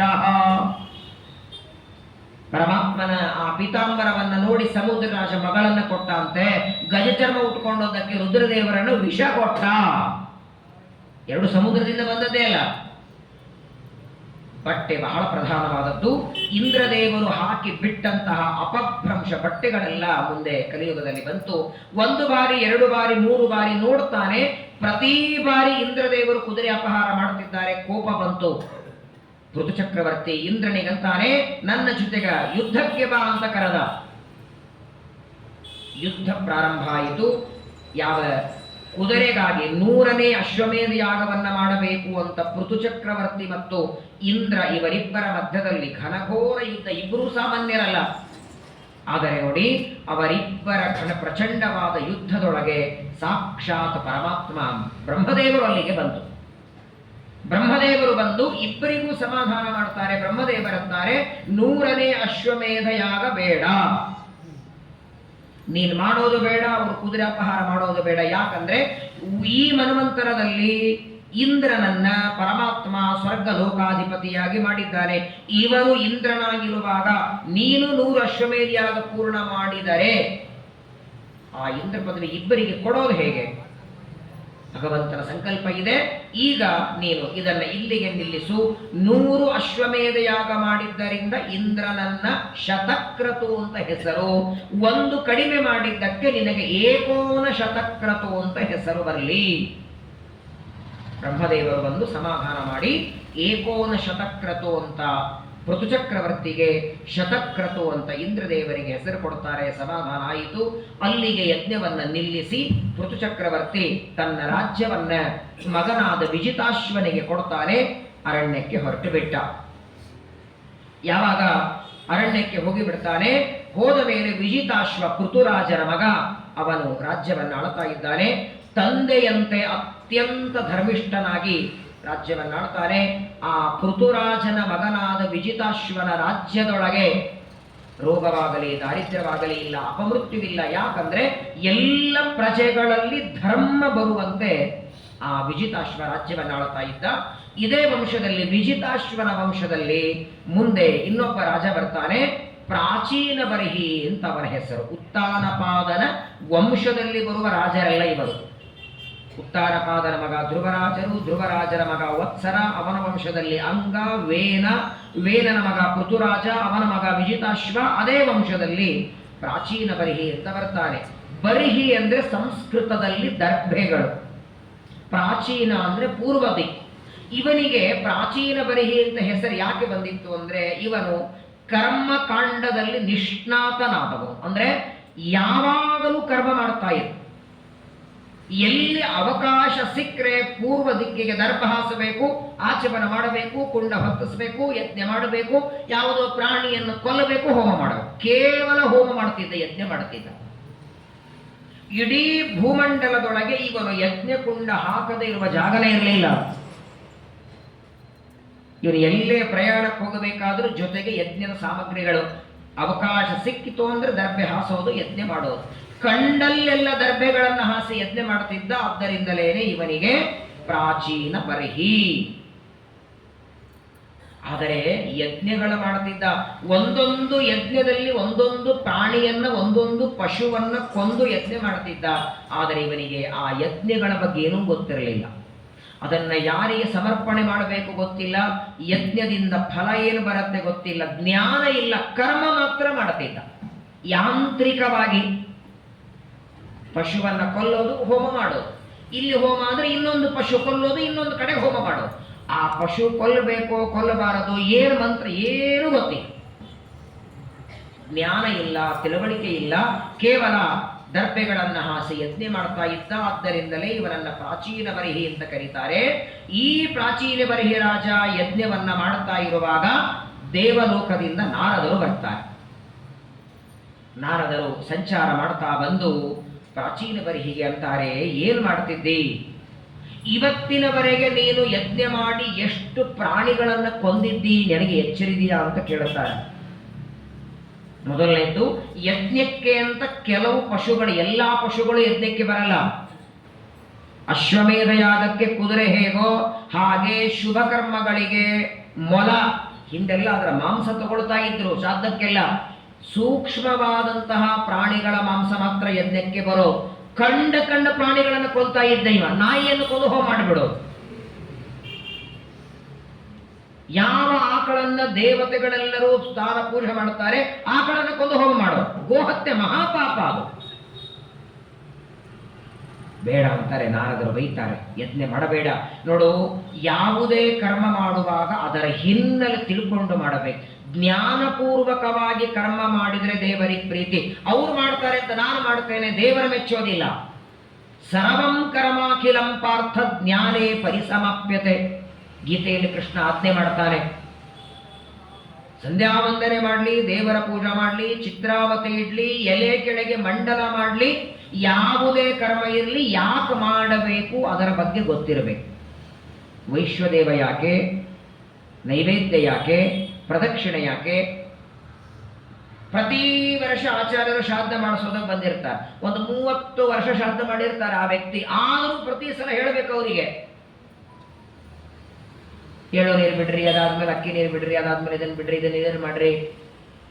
1-2 ಸಾರಿ ಹೇಳಿಬಿಟ್ರೆ ಸಾಕು, 3ನೇ ಸಾರಿ ತಲೆಗೆ ಬಂದ್ಬಿಡತ್ತಲ್ಲ. ಒಟ್ಟಾರೆ ಶ್ರಾದ್ದ ಅಂದ್ರೆ ಇಷ್ಟಿರತ್ತೆ.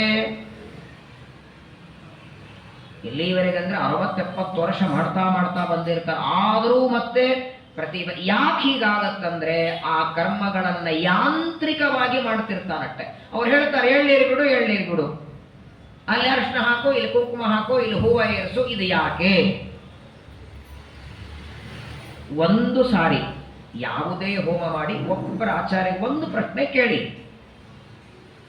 ಇದನ್ನು ಯಾಕೆ ಮಾಡೋದು? ಪುಣ್ಯ ವಾಚನ ಯಾಕೆ? ಕಲಶ ಸ್ಥಾಪನೆ ಯಾಕೆ? ಅದು ಶುಭ ಕರ್ಮವಾಗಿರಲಿ ಅಥವಾ ಶ್ರಾದ್ದ ಕರ್ಮಗಳಿರಲಿ, ಶ್ರಾದ್ದ ಕರ್ಮಗಳಲ್ಲಿ 1000 ಪ್ರಶ್ನೆಗಳು ಬರುತ್ತೆ. ಜ್ಞಾನಪೂರ್ವಕವಾಗಿ ಕರ್ಮ ಮಾಡಬೇಕು, ಯಾಂತ್ರಿಕ ಆಗಬಾರದು, ಹಿನ್ನೆಲೆ ಗೊತ್ತಿರಬೇಕು.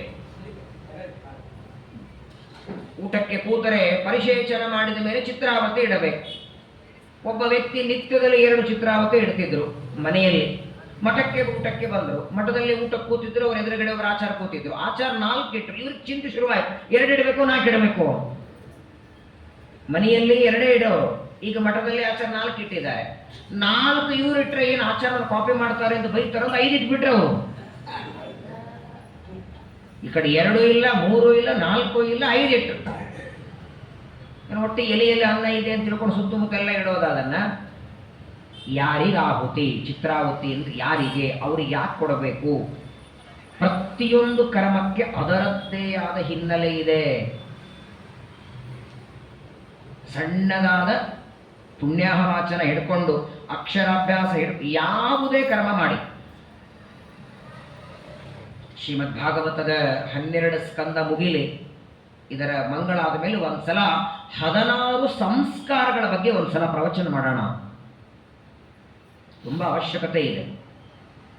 ಜಾತಕರ್ಮ, ನಾಮಕರಣ, ಅನ್ನಪ್ರಾಶನ, ಚೌಲ, ಉಪನಯನ ಯಾಕೆ ಮಾಡೋದು, ಅದರ ಹಿನ್ನೆಲೆ ಏನು, ಆ ಸಂಸ್ಕಾರ ಯಾವ ವಯಸ್ಸಿಗೆ, ಸಂಸ್ಕಾರದ ಅವಶ್ಯಕತೆ ಏನು. ಸುಮ್ಮನೆ ಯಾಂತ್ರಿಕವಾಗಿ ಮುಂಜುವೆ ಆಯಿತು, ನಾಮಕರಣ ಆಯಿತು, ಹೆಸರಿಟ್ಟಿವೆ, ಅನ್ನಪ್ರಾಶನ ಆಯಿತು, ಅನ್ನ ತಿನ್ನಿಸಿದ್ವಿ. 16 ಸಂಸ್ಕಾರಗಳು ಯಾಕೆ, ಹೇಗೆ, ತುಂಬ ಮಹತ್ವದ್ದಿದೆ. ಒಂದು 8 ದಿನ 10 ದಿನ ಅದರ ಬಗ್ಗೆ ಒಂದು ಸ್ವಲ್ಪ ತಿಳ್ಕೊಳ್ಬೇಕು. ಯಾಕಂದ್ರೆ ನೋಡಿ, ನಮ್ಮಿಡೀ ಆಯುಷ್ಯದೊಳಗೆ ಜ್ಞಾನ ಇಲ್ಲದೆ ಯಾಂತ್ರಿಕವಾಗಿ ಎಷ್ಟು ಕರ್ಮ ಮಾಡಿದರೂ ದೇವರಿಗೆ ಆನಂದ ಆಗಲ್ಲ. ಒಲೆ ಹೊತ್ತಿದೆ, ಅಕ್ಕಿ ತೊಳೆದು ಒಲೆ ಮೇಲಿಡು, ಇಷ್ಟು ನಿಮ್ಮ ಮಗನಿಗೋ ಯಾರಿಗೋ ಹೇಳುತ್ತೀರಿ. ಆ ನಿಮ್ಮ ಮಗ ಅಕ್ಕಿ ತೊಳೆದು ಇಡ್ಲಿಕ್ಕೆ ಯಾವಾಗ ಸಾಧ್ಯವಾಗತ್ತೆ ಗೊತ್ತಾ? ಮೊದಲು ಆ ಮಗನಿಗೆ ಅಕ್ಕಿ ಅಂದ್ರೆ ಯಾವುದು ಅಂತ ಗೊತ್ತಿರಬೇಕು, ಅದನ್ನು ತೊಳೆಯೋದಂದ್ರೆ ಏನು ಅಂತ ಗೊತ್ತಿರಬೇಕು, ಅದನ್ನು ಇಡೋದಂದ್ರೆ ಏನು ಅಂತ ಗೊತ್ತಿರಬೇಕು. ಜ್ಞಾನ ಇಲ್ಲದೆ ಕೇವಲ ಅಕ್ಕಿ ತೊಳೆದಿಡು ಅಂತ ಹೇಳಿದರೆ ಮೊದಲು ಅಕ್ಕಿ ಯಾವುದು ಗೊತ್ತಿಲ್ಲ, ಅದನ್ನು ಹೆಂಗಿಡಬೇಕು ಗೊತ್ತಿಲ್ಲ. ಅಕ್ಕಿಯನ್ನು ತಗೊಂಡು ದಗ ಹೊತ್ತು ಬೆಲೆಯಲ್ಲಿ 2 ಮುಷ್ಟಿ ಅಕ್ಕಿ ಹಾಕಿದ್ರೆ ಅನ್ನ ಆಗತ್ತಾ? ಹಾಗಾದ್ರೆ ಅದು ಪಾತ್ರೆಗೆ ಹಾಕಬೇಕು, ಅದು ಪಾತ್ರೆಯಲ್ಲಿ ನೀರು ಹಾಕಬೇಕು, ತೊಳಿಬೇಕು, ಎಷ್ಟು ಅಕ್ಕಿಗೆ ಎಷ್ಟು ನೀರಿಡಬೇಕು, ಅದು ಎಷ್ಟೊತ್ತಾದ ಮೇಲೆ ಅನ್ನ ಆಗತ್ತೆ. ಪ್ರತಿಯೊಂದು ಕರ್ಮಕ್ಕೆ ಅದರದ್ದೇ ಹಿನ್ನೆಲೆ, ಅದರದ್ದೇ ಜ್ಞಾನ, ಅದರದ್ದೇ ಒಂದು ವಿಚಾರ ಇದೆ. ಒಂದು ಸಣ್ಣ ಗಿಡ ಹಚ್ಚಿ ಅದಕ್ಕೆ ಎಷ್ಟು ನೀರು ಹಾಕಬೇಕು, ಎಷ್ಟು ಗೊಬ್ಬರ ಹಾಕಬೇಕು. ಕೇವಲ ಯಜ್ಞ ಮಾಡ್ತಾ ಕೂಡಬೇಡ, ಜ್ಞಾನ ಮಾಡ್ಕೋ. ನಾರದರು ಬಂದು ಬೈತಾರೆ, ಇಷ್ಟೆಲ್ಲ ಪ್ರಾಣಿಗಳನ್ನ ಕೊಂದು ಯಜ್ಞ ಮಾಡಿದ್ದೆಲ್ಲ, ನೀನು ಮಾಡಿದ ಯಜ್ಞದಿಂದ ಅನುಗ್ರಹ ಮಾಡೋರು ಯಾರಿದ್ದಾರೆ ಗೊತ್ತಾ ನಿನಗೆ? ಯಾರಿಗೆ ಸಮರ್ಪಣೆ ಮಾಡ್ತಿದ್ದಿ ಇದನ್ನ? ನಿನ್ನ ಯಜ್ಞದಿಂದ ಫಲ ಕೊಡುವ ವ್ಯಕ್ತಿಗಳು ಯಾರು ಅಂತ ಬಂದು ನಾರದರು ಪ್ರಾಚೀನ ಬರಿಹಿ ಕೇಳಿದರೆ ನಮಸ್ಕಾರ ಮಾಡದ. ಏನು ಗೊತ್ತಿಲ್ಲ ಸ್ವಾಮಿ, ನೀವು ಪ್ರಶ್ನೆನೇ ಕೇಳಬೇಡಿ. ಯಜ್ಞದಿಂದ ಫಲ ಕೊಡೋರು ಯಾರು ಗೊತ್ತಿಲ್ಲ, ಯಾರಿಗೆ ಸಮರ್ಪಣೆ ಮಾಡಬೇಕು ಗೊತ್ತಿಲ್ಲ, ಹೇಗೆ ಮಾಡಿ ಏನೂ ಗೊತ್ತಿಲ್ಲ. ಕೇವಲ ಪ್ರಾಣಿಗಳು ಯಾವುದೋ ಕಂಡ್ರೆ ಸಾಕು ಕೊಲ್ಲೋದು, ಹೋಮ ಮಾಡೋದು ಅಷ್ಟೇ ಗೊತ್ತು ನನಗೆ. ನಾರದರು ಬೈದು ಬಿಡ್ತಾರೆ, ಹಾಗೆ ಮಾಡಬೇಡ. ಪ್ರಾಚೀನ ಬರಿಹಿಷಂ ಕ್ಷತ್ತಃ ಕರ್ಮ ಶ್ವಾಸಕ್ತ ಮಾನವ ನಾರದೋಧ್ಯಾತ್ಮ ತತ್ವಜ್ಞ ಕೃಪಾಲು ಪ್ರತ್ಯಬೋಧಯತ್. ಪ್ರಾಚೀನ ಬರಿಹಿ, ಜ್ಞಾನವಿಲ್ಲದೆ ಸತ್ಕರ್ಮಗಳ ಮಾಡಿದೆಯಂತಾದರೆ ಕೋಟಿ ಕೋಟಿ ಜನ್ಮಗಳ ಕಳೆದರೂ ಇದೇ ರೀತಿ ನೀನು ಸಂಸಾರದಲ್ಲಿ ಒದ್ದಾಡಬೇಕು, ಬಿಡುಗಡೆ ಇಲ್ಲ ನಿನಗೆ. ಆದರೆ ಜ್ಞಾನಪೂರ್ವಕವಾಗಿ ಒಂದೇ ಕರ್ಮ ಮಾಡು, ಅದು ಭಗವಂತನಿಗೆ ಪ್ರೀತಿಯಾಗತ್ತೆ. ಇಲ್ಲ ಅಂದ್ರೆ ಏನಾಗತ್ತೆ?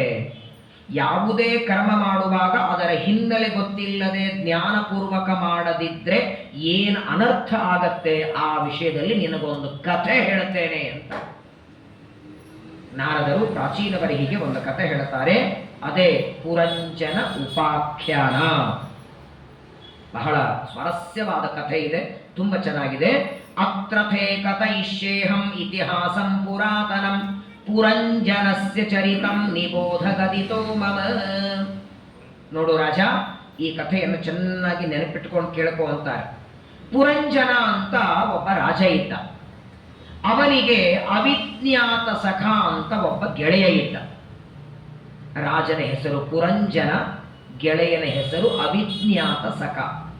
ಇವರಿಬ್ಬರ ಗೆಳೆತನ ಹೇಗಿತ್ತು ಅಂದ್ರೆ ಒಂದು ವಾರ, ತಿಂಗಳು, ಒಂದು ವರ್ಷದ ಗೆಳೆತನ ಅಲ್ಲ, ಜನ್ಮ ಜನ್ಮಗಳ ಗೆಳೆತನ. ಪ್ರತಿ ಜನ್ಮದಲ್ಲಿಯೂ ಇವರಿಬ್ಬರು ಗೆಳೆಯಂದ್ರಾಗೆ ಹುಟ್ಟವರು. ಮಾನವರಾಗ್ಲಿ, ಎಮ್ಮೆಯಾಗ್ಲಿ, ಸೊಳ್ಳೆಯಾಗ್ಲಿ, ಹಂದಿಯಾಗ್ಲಿ, ನಾಯಿಯಾಗ್ಲಿ 84 ಲಕ್ಷ ಯೋನಿಗಳಲ್ಲಿ ಎಲ್ಲಿ ಹುಟ್ಟಿ ಬಂದರೂ ಇಬ್ಬರು ಗೆಳೆಯಂದರಾಗೆ ಹುಟ್ಟಿ ಬರಬೇಕು. ಅಷ್ಟು ಅಪರೂಪದ ಗೆಳೆತನ ಇವರಿಬ್ಬರದು. ಒಂದು ಕೆಲಸ ಅವನಿಗೆ ಕೇಳದೆ ಮಾಡ್ತಿರಲಿಲ್ಲ, ಅವನಿಗೆ ಹೇಳದೆ ಮಾಡ್ತಿರಲಿಲ್ಲ. ಅಷ್ಟು ಅನ್ಯೋನ್ಯವಾದ ಗೆಳೆಯಂದರು ಪುರಂಜನ ಮತ್ತು ಅವಿಜ್ಞಾತ ಸಖ. ಒಂದು ದಿನ ಈ ಅವಿಜ್ಞಾತ ಸಖ ತನ್ನ ಗೆಳೆಯನಾದ ಪುರಂಜನ ಗೆಳೆಯನಾದ ಅವಿಜ್ಞಾತ ಸಖನಿಗೆ ಹೇಳ್ತಾನೆ, ನನಗೊಂದು ಇರೋದಕ್ಕೆ ಮನೆ ಬೇಕಾಗಿದೆ, ಯಾವ ಊರಲ್ಲಿ ನಾನು ಮನೆ ತಗೊಳ್ಳಿ ಎಂದ. ಅವಿಜ್ಞಾತ ಸಖ ಅಂತಾನೆ, ಯಾವ ಊರಾದರೇನು, ಎಲ್ಲಾ ಊರಲ್ಲಿ ಒಂದು ದೋಷ ಒಂದು ಗುಣ ಎಲ್ಲರ ಕಡೆ ಇರೋದೇ ಇಲ್ಲ. ಬೆಂಗಳೂರಲ್ಲಿ ತಗೊಳ್ಳಿ, ಬೆಂಗಳೂರಲ್ಲಿ ಮೊದಲನೇದ್ದು ಮನೆ ತುಟ್ಟಿ, ತಂಪಿರುತ್ತೆ, ಬೇಕಾದಷ್ಟು ಗಿಡ ಮರ ತಂಪಿದೆ. ಆದರೆ ಮೊದಲನೇದು ದೊಡ್ಡದು ಅಂದ್ರೆ ಟ್ರಾಫಿಕ್ ಇಲ್ಲಿ ಅತ್ಯಂತ ಭಯಾನಕ. ಅದೇ ಹಳ್ಳಿ ಕಡೆಗೆ ಹೋದರೆ ಬಿಸಿಲು ಹೆಚ್ಚಿರುತ್ತೆ, ಆದರೆ ಟ್ರಾಫಿಕ್ ಇಲ್ಲ, ಶಾಂತವಾಗಿ ಜೀವನ ಮಾಡಬಹುದು. ಇಲ್ಲಿ ನೀನು 30-40 ಸಾವಿರ ರೂಪಾಯಿದಲ್ಲಿ ರಾಜನಾಗಿರಬಹುದು. ಇಲ್ಲಿ ಕೋಟಿಗಟ್ಟಲೆ ಮನೆಗೆ ಹಾಕ್ಬೇಕಾದ್ರೆ 20-30 ಲಕ್ಷಕ್ಕೆ ಚೆನ್ನಾಗಿ ಮನೆ ಬರುತ್ತೆ. ಒಂದು ಊರಲ್ಲಿ ಒಂದು ಗುಣ ಒಂದು ದೋಷ ಎಲ್ಲ ಕಡೆಗಿರೋ. ಒಂದು ಕೆಲಸ ಮಾಡೋಣ, ಇಬ್ಬರು ಹೀಗೆ ಒಂದ್ಸಲ ಸಂಚಾರ ಮಾಡ್ಕೊಂಡು ಬರೋಣ ಅಂದ್ರೆ ಇಬ್ಬರು ಗೆಳೆಯಂದ್ರೆ ಹೊರಡ್ತಾರೆ. ಅವಿಜ್ಞಾತ ಸಖ ಮತ್ತು ಪುರಂಜನ ಒಂದು ಮನೆ ನೋಡಬೇಕು ಅಂತ ಇಡೀ ಪೃಥ್ವಿ ಸಂಚಾರ ಮಾಡಿದರು. ಎಲ್ಲ ಕಡೆಗೆ ಹೋದಲ್ಲಿ ಅವಿಜ್ಞಾತ ಸಖ ತೋರಿಸ್ತಿದ್ದ, ನೋಡಪ್ಪ ಈ ಮನೆ ಚೆನ್ನಾಗಿದೆ, ಬೇಡ, ಈ ಊರಲ್ಲಿ ಬಿಸಿಲಿದೆ, ಆ ಊರಲ್ಲಿ ನೀರಿಲ್ಲ, ಈ ಊರಲ್ಲಿ ಬೈಯೋರಿದ್ದಾರೆ, ಆ ಊರಲ್ಲಿ ದುಷ್ಟರಿದ್ದಾರೆ, ಏನೋ ಒಂದು ಹೇಳೋರು. ಹೀಗೆ ಊರುಗಳನ್ನ ನೋಡ್ತಾ ನೋಡ್ತಾ ನೋಡ್ತಾ ಕೊನೆಗೆ ಎಲ್ಲಿಗೆ ಬಂದ್ರು? ಹಿಮಾಲಯಕ್ಕೆ ಬಂದರು. ಹಿಮಾಲಯ ಪರ್ವತಕ್ಕೆ ಬಂದ ಮೇಲೆ ಅವಿಜ್ಞಾತ ಸಖ ಅಂತಾನೆ, ಇನ್ನು ಮುಂದೆ ಏನ್ ಮಾಡೋದಪ್ಪ, ನಿನಗೆ ಯಾವ ಮನೆ ಇಷ್ಟನೇ ಆಗ್ಲಿಲ್ಲಲ್ಲ, ಇಡೀ ಪೃಥ್ವಿ ಸಂಚಾರ ಮಾಡಿದಿವಿ, ನಿನ್ನ ಮನಸ್ಸಿಗೆ ಹಿಡಿಸೋ ಒಂದು ಮನೆ ಸಿಗಲಿಲ್ಲ, ಏನ್ ಮಾಡೋದು ಅನ್ನುವಾಗ ಯಾವ ಹಿಮಾಲಯದಲ್ಲಿ ಬಂದಿದ್ರು ಪರ್ವತದಲ್ಲಿ ಅಲ್ಲೊಂದು ಮನೆ ನೋಡುತ್ತಾರೆ. ಅತ್ಯಂತ ಎತ್ತರವಾದ ಮನೆ. ಅವಿಜ್ಞಾತ ಸಖನಿಗೆ ಪುರಂಜನ ಅಂತಾನೆ, ಇಂಥ ಹಿಮಾಲಯದಲ್ಲಿ ಯಾರಪ್ಪ ಮನೆ ಕಟ್ಟಿಸಿದ್ದಾರೆ? ಇಷ್ಟು ಚೆನ್ನಾಗಿದೆ ಮನೆ, ಒಳ್ಳೆ ಉತ್ತಮವಾದ ತೋರಣ, ಮೇಲೆ ಉತ್ತಮವಾದ ಕಿರೀಟ, ಗೋಪುರ, ಅಲ್ಲಲ್ಲಿ ಮುದ್ದುಗಳಿಂದ ಅಲಂಕಾರ ಮಾಡಿದ್ದಾರೆ. ಮನೆ ಮುಂದೆ ಒಳ್ಳೆ ತಲಿ ರಂಗವಲ್ಲಿ ಹಾಕಿದ್ದಾರೆ. 9 ಬಾಗಿಲುಗಳು, ಮನೆ ತುಂಬ ಕಿಟಕಿ, ಒಳ್ಳೆ ಬಿಸಿಲು ಗಾಳಿ. ಒಳಗೆ ಹೋಗಿಲ್ಲ ಇನ್ನು, ಹೊರಗಿನಿಂದಲೇ ಮನೆ ಎಷ್ಟು ಆಕರ್ಷಣೆ ಆಯಿತು ಅಂದ್ರೆ ಪುರಂಜನ ಗೆಳೆಯನಿಗೆ ಹೇಳ್ತಾನೆ, ಅವಿಜ್ಞಾತ ಸಖನಿ, ಈ ಮನೆ ನನಗೆ ಹಿಡಿಸಿದೆ. ಇವತ್ತಿನವರೆಗೆ ಯಾವ ಮನೆಯನ್ನು ಹಿಡಿಸಿರಲಿಲ್ಲ, ಈ ಮನೆ ತುಂಬಾ ಇಷ್ಟ ಆಗಿದೆ, ಈ ಮನೆಗೆ ಹೋಗೋಣ ಅಂತಾನೆ. ಆಗ ಅವಿಜ್ಞಾತ ಸಖ ಬೇಡ ಅಂದ. ಈ ಮನೆ ತಂಟೆಗೆ ಹೋಗಬೇಡ, ವಿಚಾರ ಮಾಡು. ಇಷ್ಟು ಭಯಾನಕವಾದ ಹಿಮಾಲಯದಲ್ಲಿ ಕಟ್ಟಿದ್ದಾರಂದ್ರೆ ಏನೋ ತೊಂದರೆ ಇರತ್ತೆ. ಇಲ್ಲ, ನನಗೆ ತುಂಬಾ ಇಷ್ಟ ಆಗಿದೆ, ಇದ್ರೆ ಇದೇ ಮನೆಯಲ್ಲಿ ಇರಬೇಕು ಅಂತ ನಾನು ನಿರ್ಧಾರ ಮಾಡಿದ್ದೇನೆ. ಇಬ್ಬರಲ್ಲಿ ವೈಮನಸ್ಯ ಬಂತು, ಪುರಂಜನ ಮನೆ ಬೇಕು ಅಂತಾನೆ, ಅವಿಜ್ಞಾತ ಸಖ ಬೇಡ ಅಂತಾನೆ. ಅವತ್ತಿನವರೆಗೆ ಇರುವ ಅನ್ಯೋನ್ಯತೆ ಹೋಯಿತು. ಇಬ್ಬರ ಮಾತಿನಲ್ಲಿ ಭಿನ್ನಾಭಿಪ್ರಾಯ ಬಂತು. ಆಗ ಪುರಂಜನನಿಗೆ ಅವಿಜ್ಞಾತ ಸಖ ಹೇಳ್ತಾನೆ, ನೀ ನನ್ನ ಮಾತು ಕೇಳದೆ ಆ ಮನೆಗೆ ಹೋಗ್ತೀನ ಅಂತ ಆದರೆ ಇವತ್ತಿನವರೆಗಿರುವ ನಮ್ಮ ಗೆಳತನ ಹೋಯ್ತು. ಹೋದ್ರು ಚಿಂತೆ ಇಲ್ಲ, ಇವನು ಪರವಾಗಿಲ್ಲ, ನೀನು ಗೆಳೆಯ ಅಂತ ನನಗೆ ಬಿಡ್ತೀನಿ ಅಂದ್ರೂ ಚಿಂತೆ ಇಲ್ಲ, ನನಗೆ ಮಾತ್ರ ಮನೆ ಬೇಕು ಅಂದಾಗ ಸರಿ, ಹಾಗಾದ್ರೆ ನೀನು ಮನೆ ಕಡೆ ಹೊರಡು, ನಾನು ಬೇರೆ ಕಡೆ ಹೊರಡುತ್ತೇನೆ. ಅವತ್ತಿನವರೆಗೆ ಅನ್ಯೋನ್ಯವಾದ ಗೆಳೆಯಂದರು ಒಂದು ಮನೆಯ ವಿಷಯಕ್ಕಾಗಿ ಬೇರೆಯಾದ. ಪುರಂಜನ ಮನೆ ಕಡೆಗೆ ನಡೀತಾನೆ, ಅವಿಜ್ಞಾತ ಸಖ ತನ್ನ ಊರಿಗೆ ತಾನು ಹೊರಟ. ಪುರಂಜನ ಬಂದ, ಮನೆಗೆ ಬಂದು ಬಾಗಿಲ ಬಾರಿಸ್ತಾನೆ. ಯಾರಾದ್ರೂ ಬಾಗಿಲು ತೆಗಿತಾರ? 2-3 ಬಾರಿ ಬಾರಿಸ್ತಾನೆ, ಯಾರೂ ತೆಗಿಲಿಲ್ಲ. ಬಾಗಲ ದಬ್ಬಿದ, ಬಾಗಲ ತೆಗದೇ ಇದೆ, ಯಾರೇನು ಕೊಂಡಿ ಹಾಕಿಲ್ಲ, ಕೀಲಿ ಹಾಕಿಲ್ಲ. ಅಯ್ಯೋ ಬಾಗಲ ತೆಗೆದಿದೆ ಅಂತ ತೆಗಿತಾನೆ, ಒಳಗೆ ಹೋಗ್ತಾನೆ. ಒಳ್ಳೆ ರಮ್ಯವಾದ ಮನೆ, 9 ಬಾಗಿಲಿನ ಮನೆ, ಎಲ್ಲಿ ನೋಡಿದಲ್ಲಿ ಬಿಸಿಲು ಗಾಳಿ ಚೆನ್ನಾಗಿದೆ. ಯಾರಿದ್ದಾರೆ ಮನೆಗೆ ನೋಡೋಣ ಅಂತಾನೆ, ಇಡೀ ಮನೆ ಖಾಲಿ ಇದೆ, ಯಾರೂ ಇಲ್ಲ. ಅಲ್ಲ, ಇಷ್ಟು ದೊಡ್ಡ ಮನೆ ಕಟ್ಟಿ ಒಬ್ಬ ವ್ಯಕ್ತಿನೂ ಮನೆ ಇಲ್ಲಲ್ಲ, ಒಳಗೆ ಇಲ್ಲ, ಯಾರಿರ್ಬಹುದು? ಒಳಗೆ ಬಂದ, ಹೊರಗೆ ಬಂದ, ಮೇಲೆ ಹೋಗ್ತಾನೆ, ಹಿಂದೆ ಮುಂದೆ ಯಾರಾದ್ರಿದ್ದಾರ? ಯಾರು ಯಾವಾಗ ಕಾಣಲಿಲ್ಲ ನೋಡಿ. ಆಗ ಪುರಂಜನ ಅಂತಾನೆ, ಹಾಗಾದರೆ ಇದು ನನ್ನ ಮನೆ. ಉಳಿದು ಬಿಟ್ಟ ಅಲ್ಲೇ. ಯಾರೋ ಕಟ್ಟಿದ ಮನೆ, ಯಾರಿದ್ದಾರೆ ಗೊತ್ತಿಲ್ಲ. ತಾನು ಪ್ರವೇಶ ಮಾಡಿದಾಗ ಮನೆಯಲ್ಲಿ ಯಾರು ಕಾಣದೇ ಇದ್ದಾಗ ತನ್ನ ಮನೆ ಅಂತ ಉಳಿತಾನೆ. ಆಹೂತಂ ಅನ್ಯತೆ ಪಾಂತಹ ಯತ್ರ ಕೋಕಿಲ ಕೂಚಿತೈ. ಒಳ್ಳೆ ಹೂವಿನ ಗಿಡಗಳು, ಹಣ್ಣಿನ ಗಿಡಗಳು, ಮನೆ ಮಾಳಿಗೆ ಮೇಲೆ ನಿಂತರೆ ಎಲ್ಲ ಕಾಣಬೇಕು. ಒಳ್ಳೆ ರಮ್ಯವಾದ ಮನೆ. ಮನೆ ಮಾತ್ರ ಅಲ್ಲ, ಊಟಕ್ಕೆ ನಿದ್ದೆಗೆ ಯಾವುದಕ್ಕೂ ಕೊರತೆ ಇಲ್ಲ. ಸಮೃದ್ಧವಾದ ಸಂಪತ್ತು, ಎಲ್ಲ ಅಕ್ಕಿ ಬೇಳೆ ಪದಾರ್ಥಗಳಿದೆ, ಎಲ್ಲ ಸಾಮಗ್ರಿಗಳಿಂದ ತುಂಬಿದ ಮನೆ. ಪುರಂಜನಂದ ಲಾಟ್ರಿ ಹೊಡಿತು ಅಂದ, ನಾನೇ ಮನೆ ಕಟ್ಟಿ ವಾಸ್ತುಶಾಂತಿ ಮಾಡಿದ್ರು ಇಷ್ಟು ಚೆನ್ನಾಗಿ ಮನೆ ಕಟ್ಟಿಸ್ಲಿಕ್ಕೆ ಆಗ್ತಿರ್ಲಿಲ್ಲ. ಸರಿ, ಯಾರೋ ಕಟ್ಟಿಸಿದ್ದಾರೆ, ಮನೆಯಲ್ಲಿ ಓನರ್ ಅಂತೂ ಇಲ್ಲ, ಇವತ್ತಿನಿಂದ ನಂದೇ ಮನೆ ಅಂದ. ಒಂದು ದಿನ ಮಧ್ಯಾಹ್ನ ಊಟ ಮಾಡಿ ಹೀಗೆ ಅಡ್ಡಾಗಿದ್ದ ಯಾರೋ ಬಂದು ಬೆಲ್ ಬಾರಿಸಿದ್ರು, ಬಾಗಿಲು ಬಾರಿಸಿದ್ರು. ಗಾಬರಿಯಾದ. ಓ, ಮನೆ ಓನರ್ ಬಂದ್ರೆ ಅನಿಸ್ತದೆ, ಯಾರೋ ಬಂದಿದ್ದಾರೆ ಅಂತ ಗಾಬರಿಯಿಂದ ಪುರಂಜನ ಬಾಗಿಲು ತೆಗೆದು ನೋಡ್ತಾನೆ. ಎದುರುಗಡೆ 18 ವರ್ಷದ ಒಬ್ಬ ತರುಣಿ ನಿಂತಿದ್ದಾಳೆ. ಒಳ್ಳೆ ಸ್ಫುರದ್ರೂಪ, ಉತ್ತಮವಾದ ಕೂದಲುಗಳು, ಕೈತುಂಬ ಬಳೆ ಹಾಕಿದ್ದಾಳೆ. ಪುರಂಜನ ಅಂದ, ತಾವು ಯಾರು ಗೊತ್ತಾಗ್ಲಿಲ್ಲ. ಅವಳಂತಾಳೆ, ನೋಡು, ನನಗೆ ಇರೋದಕ್ಕೆ ಮನೆ ಇಲ್ಲ. ತಂದೆ ತಾಯಿಗಳು ಸಣ್ಣ ವಯಸ್ಸಲ್ಲೇನೆ ದೇಹ ಬಿಟ್ಟು ಹೋದರು. ಈಗ ನನಗೆ ಹಿಂದೆ ಮುಂದೆ ಯಾರಿಲ್ಲ. ನಾನು ಇರೋದಕ್ಕೊಂದು ಮನೆಯೇ ಹುಡುಕ್ತಾ ಹೊರಟಿದ್ದೆ, ನನಗೂ ಯಾವ ಮನೆ ಇಷ್ಟ ಆಗ್ಲಿಲ್ಲ.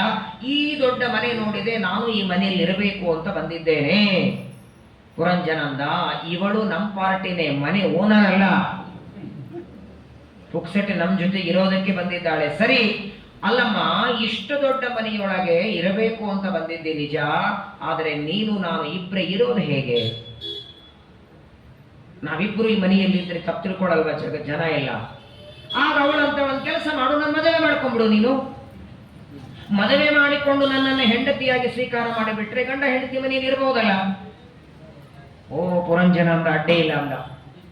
ಈ ಉಪಾಯ ಚೆನ್ನಾಗಿದೆ, ಮದುವೆ ಮಾಡಿಕೊಂಡ್ರೆ ಸಮಸ್ಯೆ ಇಲ್ಲ. ಸರಿ, ಹಾಗಾದರೆ ನಾನೇನು ವಿವಾಹ ಮಾಡಿಕೊಡ್ತೇನೆ, ಮದುವೆ ಮಾಡಿಕೊಂಡು ನಾವಿಬ್ಬರು ಮನೆಯಲ್ಲಿ ಇರೋಣ ಅಂದ್ರೆ ಅವಳಂತಾಳೆ, ಸರಿ, ನಾನೇನು ಮದುವೆ ಮಾಡ್ಕೊಂಡು ರೆಡಿ ಆಗಿಲ್ಲ. ನನ್ನ ಮದುವೆ ಮಾಡಿಕೊಳ್ಬೇಕಾದ್ರೆ ನನ್ನ ಕೆಲವು ಕರಾರಗಳಿದೆ, ಅದಕ್ಕೆಲ್ಲ ಹೂ ಅನ್ನೋದಾದ್ರೆ ನಾನು ಮಾಡಿಕೊಡ್ತೇನೆ. ಹೇಳು ಅಂದ ಪುರಂಜನ. ಮೊದಲನೇದಾಗಿ, ನಾನು ನಿನ್ನನ್ನು ಮದುವೆ ಮಾಡಿಕೊಳ್ಳಬೇಕಾದರೆ ನನ್ನ ಹಿಂದೆ 5 ಹೆಡೆಯ ಒಂದು ಹಾವಿದೆ. ಆ ಹಾವಿಗೂ ನಿನ್ನ ಮನೆಯಲ್ಲಿ ರಕ್ಷಣೆ ಕೊಡಬೇಕು. 5 ಹೆಡೆಯ ಹಾವಿಗೂ ನಿತ್ಯದಲ್ಲಿ ಊಟಕ್ಕೆ ಹಾಕಬೇಕು, ಅದಕ್ಕೂ ರಕ್ಷಣೆ ಕೊಡಬೇಕು. ಅದಕ್ಕೆ ಒಪ್ಕೊಳ್ತಿದ್ದು ಅಂದ್ರೆ ಮದುವೆ ಮಾಡಿಕೊಡ್ತೇನೆ. ಪುರಂಜನ ಅಂದ, ಅದ್ಯಾಕೆ ಬೇಕು? ಇಲ್ಲ, ನನ್ನನ್ನು ರಕ್ಷಣೆ ಮಾಡ್ತದೆ. ನಾನಿದ್ದೀನಲ್ಲ ನಿನ್ನ ರಕ್ಷಣೆಗೆ.